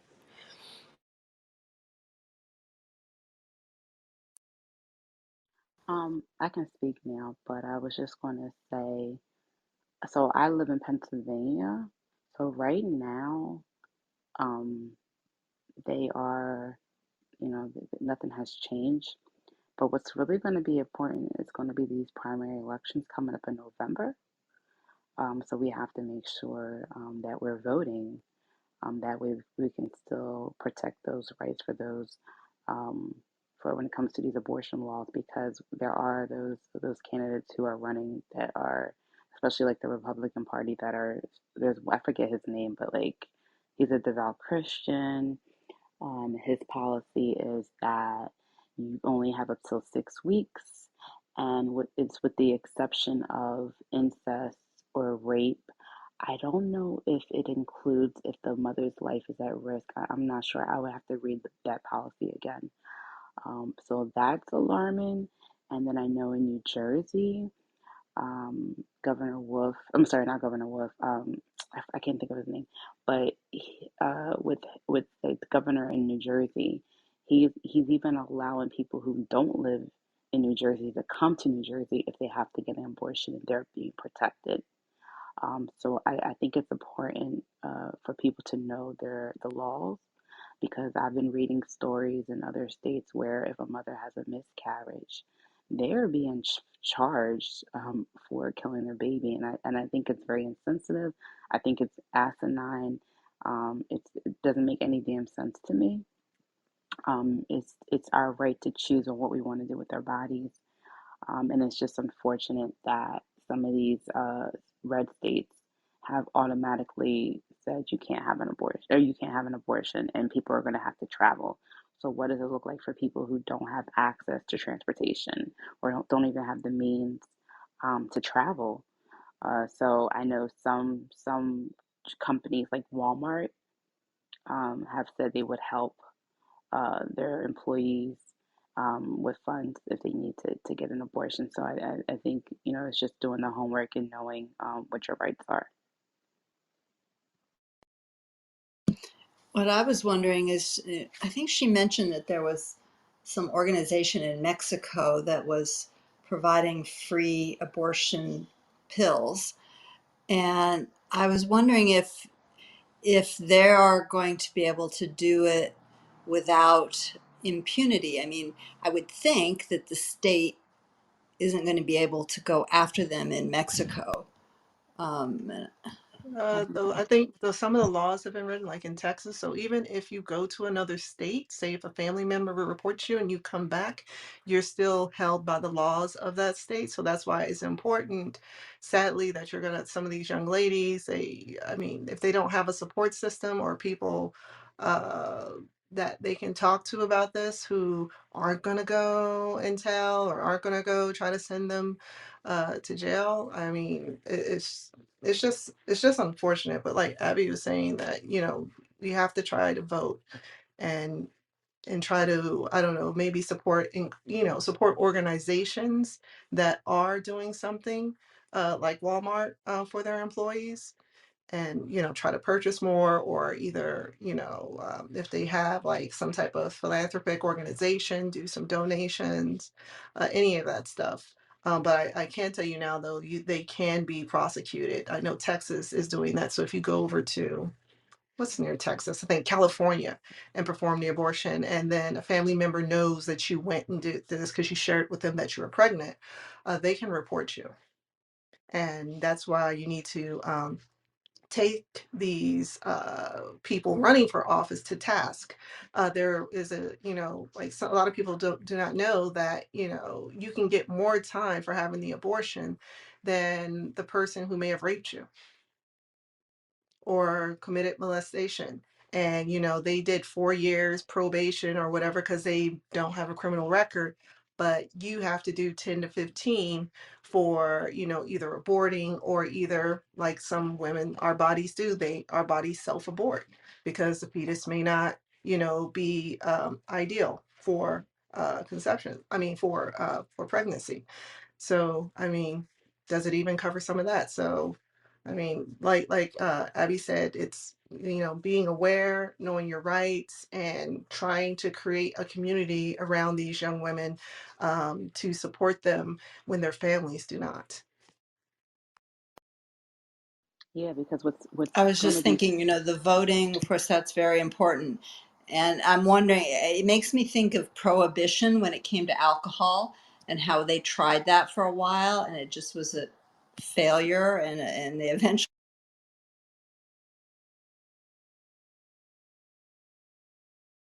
Yeah, it's just like what's going to happen. A lot of people don't, until there's a need for themselves to go through something, because that's how it's human nature. Until it's something that directly affects them, then they'll be against it because they don't know, because because they don't have a daughter or mother that have gone through it, or it just doesn't directly affect them, so they feel entitled to be able to chastise others for their choices regardless of what it is, no matter what their circumstances. It's not up to me what it what those things, and but that's, like I said, people need to start taking these representatives to task and making them answer the hard questions. Well, if this is your law about this, and what is your law about that? What is your law on this? And then really exposing the hypocrisy, not going up there yelling and, just trying to get likes for your TikTok or your page or whatever, but really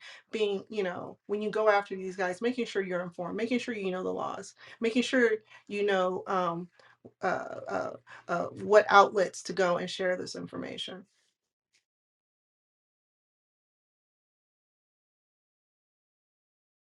Oh, I'm Ellen. I'm done. Sorry. Yeah, thank you so much. And I agree. It's really important to, as Heidi said, I asked her for advice. How do we, you know, because she mentioned in the end, everyone that is kind of comes from a scientific background and please to read up on the science, on the research, and stay on the facts. And there is plenty of resources here in this presentation, but also please reach out to me. I can also share Heidi's email. She's very open to send out resources. There's plenty of research and data out there, and that it's in the interest of women health, public health, um, and also socioeconomic and independency of women, financial independency. So it's really important, I think, to stay with the data, stay with the facts, to kind of educate and bring the right message across. Um, and yeah, we can just stay with the research, and there's plenty to bring the message across. Um, so I think I agree, Elle. That's really important to do it that way.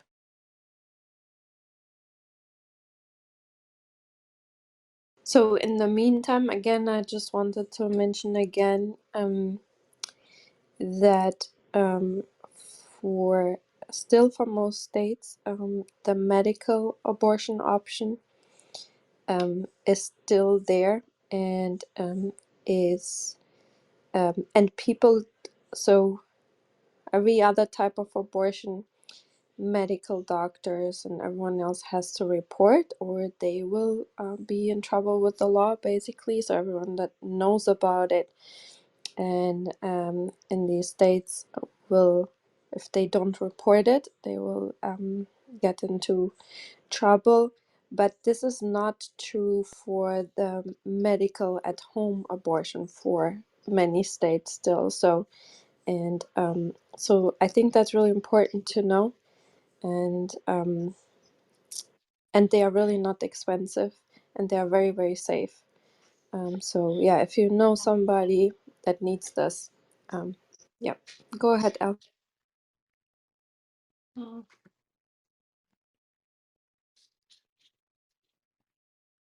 Oh, sorry. No, I was typing. I think Abby was about to say something, but someone else joined in. Oh, Abby, please go ahead. Oh, I was going to say, oh my God, I just had it. You know what? I'll come back to me. When I remember, I'll flash my mic. Yeah, thank you so much, yeah, for coming and for sharing and for supporting. And I really welcome you to check out the research Heidi did and her colleagues and people in this field of research. It's really important to be accurately informed and then make a decision. I think that is crucial, and I think it's a really important topic for women, because whenever you give women access to control how many children they want to have and when, usually the education level rises, the financial independence, and also then the independence to leave abusive relationships. Because being pregnant in the US, you're more than 2 times more likely to die from homicide, because women then tend to stay in abusive relationship because of financial dependency. So I think this is also a very important factor to consider. And yeah, if we maybe people want to share last comments about around this topic, or like their main message they want to share, or your thoughts, please go ahead. You're welcome to do so. Thank you.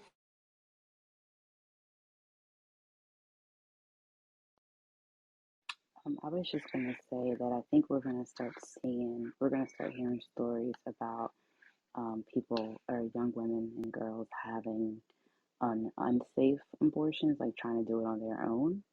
And that's the part that worries me, versus where they can have access to have a safe abortion. It just reminds me of like The Handmaid's Tale. I don't know if anyone watched that show.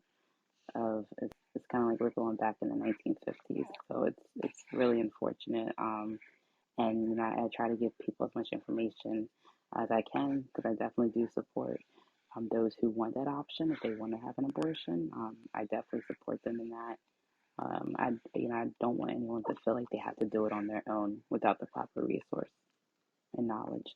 So that's why I wanted to have a great conversation, and thank you, Elle, for bringing me to the room. Always, I just know you're passionate about this, and I always hear you talk about it, and you're more knowledgeable about it than me. So, Yeah, thank you, Al, and thank you so much for sharing that. I agree, it's really important to do it the right way, and there are safe medications out there that you can use them at home safely.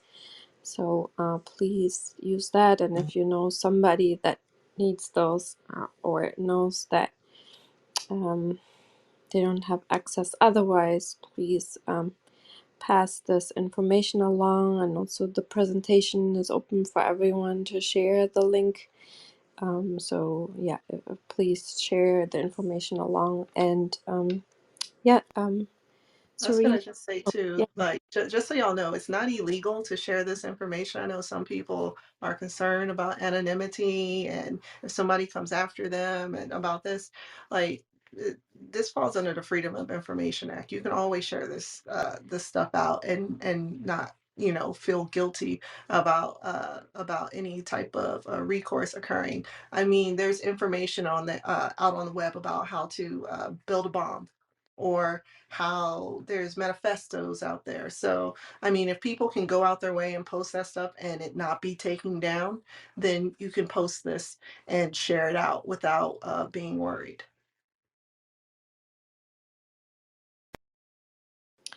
Yeah, I wanted to make like a larger scale comment about that. I find it really puzzling how in states such as Texas, where they want a small government and my body, my choice with vaccines and small governments, how they start to implement vigilante laws, which reminds me, I grew up in Germany.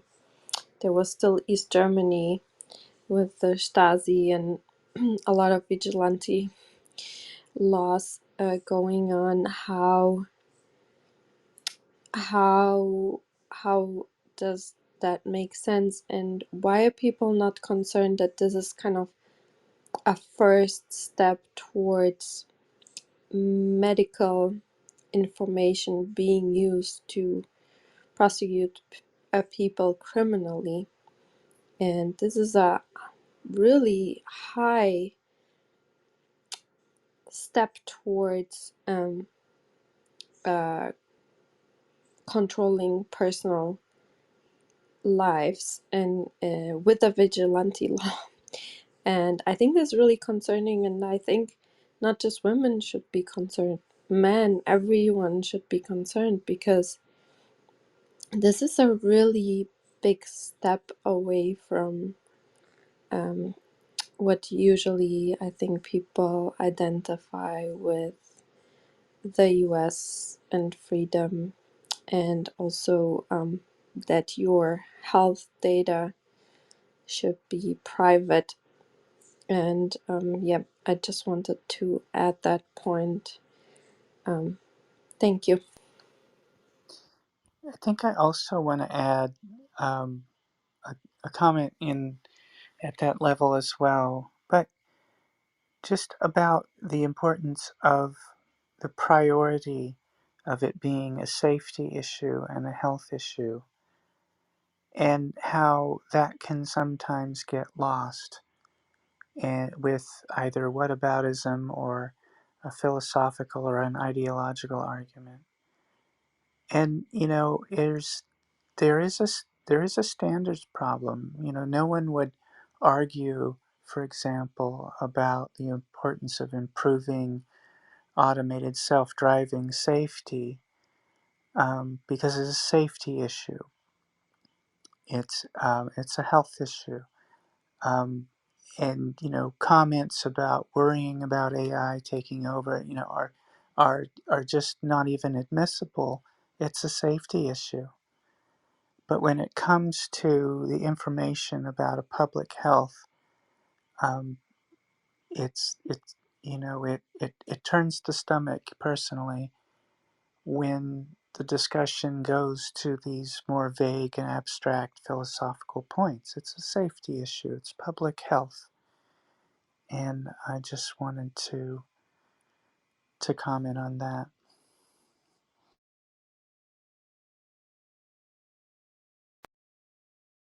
Joyce, did you want to say like some last comments, summary? If not, that's also okay. Yeah, actually, right now, I was just Googling these. I was curious about these Mexican organizations, and actually, it looks like there's more than one of them. And I was going to post them in the chat. I was going to post this article that I found in the chat because they were saying this article is written just this August, so it was after the ban, and so one of them is called Cardona Alanis, and another one is called let's see, it's got the word abortar in the name of it in one of them. Yeah, Necesito Abortar Mexico. So anyway, I can put that in the chat once I can get the link. But anyway, I would think, and especially because they're outside of Mexico. I mean, they're outside of the country. I would think they would be immune from, going to jail for doing this. But I don't know. I would assume. No, it depends on like extradition laws, which depend. I mean, extradition laws when it comes to that's if they plan on staying there. One, it depends on like how much does somebody care. i.e. their family or that state trying to prove a point when it comes to abortion. Um, Again, if that person does something somewhere else and then comes back home, depending on the laws within their state, it doesn't matter.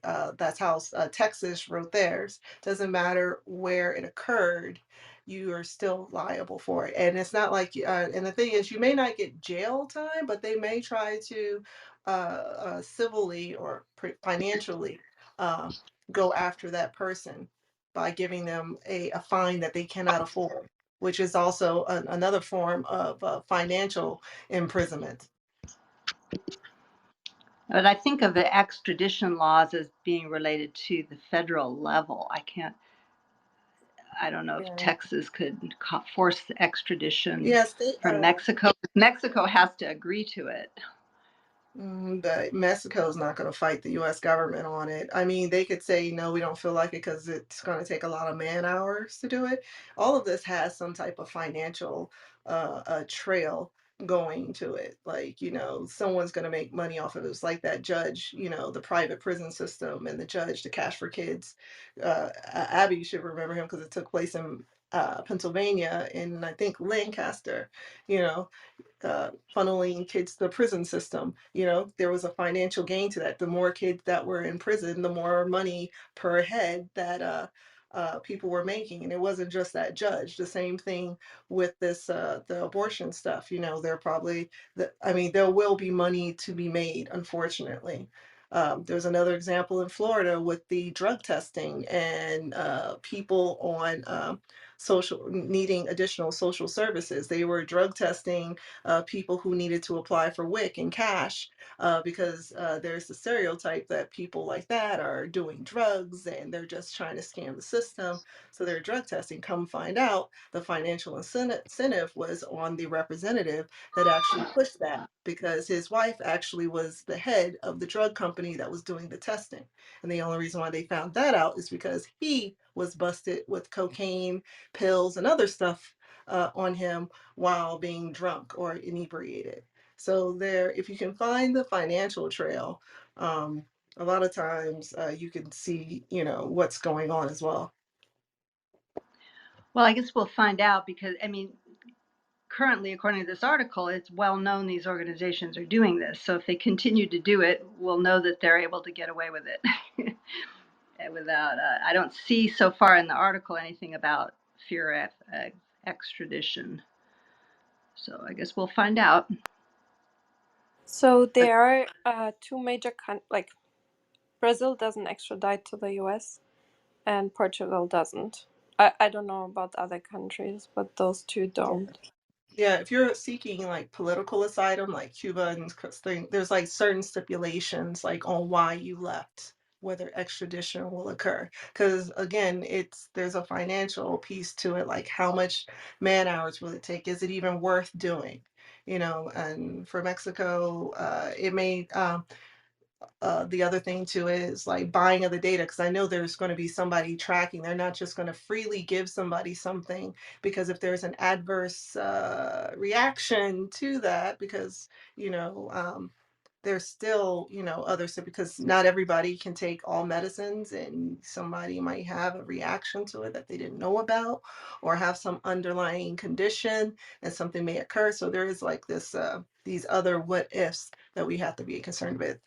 Those what ifs are, I would say, just hypothetically 5 or 10% of that equation, which doesn't mean it should not be offered, but there will be some tracking of the women. And, the US, for some reason, may, or the state might ask for that data, because it's all about data collection too.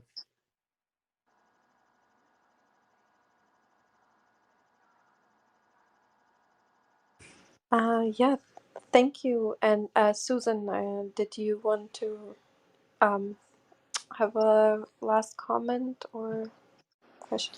Yeah, I just wanted to thank, our healthcare workers and the people that are really trying to help people. We had two providers on stage, and I believe they both left, but, just kudos and tremendous amount of strength and to them, and we're indebted to them. We've just gone through this epidemic that we're still going through, and now people are on the front lines helping people, and we have to really support them. So that's my final comment. Thank you. Yes, thank you for that. And I wanted to mention it, and I forgot earlier when Heidi was still here, that more and more maternities in rural areas and areas like poor areas are closing, because usually hospitals lose money with maternities, especially in pub in places where a lot of people are don't have good health insurances.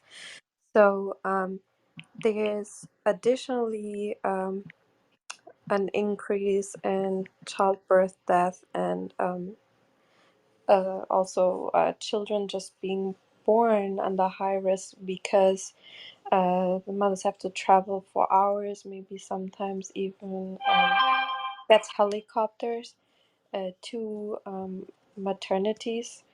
They have to give birth in ERs where there's nobody trained to deliver a child and to take care of the child, or do at home birth at high risk, because it's really expensive to get a medical helicopter. So, additionally, women are under really high stress in these areas because of COVID, and that hospitals have a high debt and had to close down maternities. And additionally, a lot of nurses quit their jobs, and if there are not enough nurses around, even if they um, the maternities have to close down if they don't have enough staff. So they have to turn people away um, because of that. So it's a really a concerning development in giving care to pregnant women.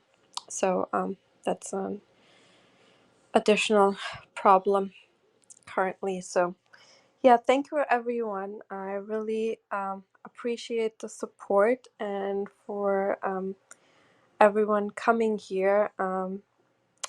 I think this is a really important issue, and this is a health matter and also a human rights matter. And I really appreciate every single person that came and that commented and asked questions and just was here to support. And Heidi's not here anymore, but I really appreciate her work, and for her coming here and sharing this with us in a data-driven manner.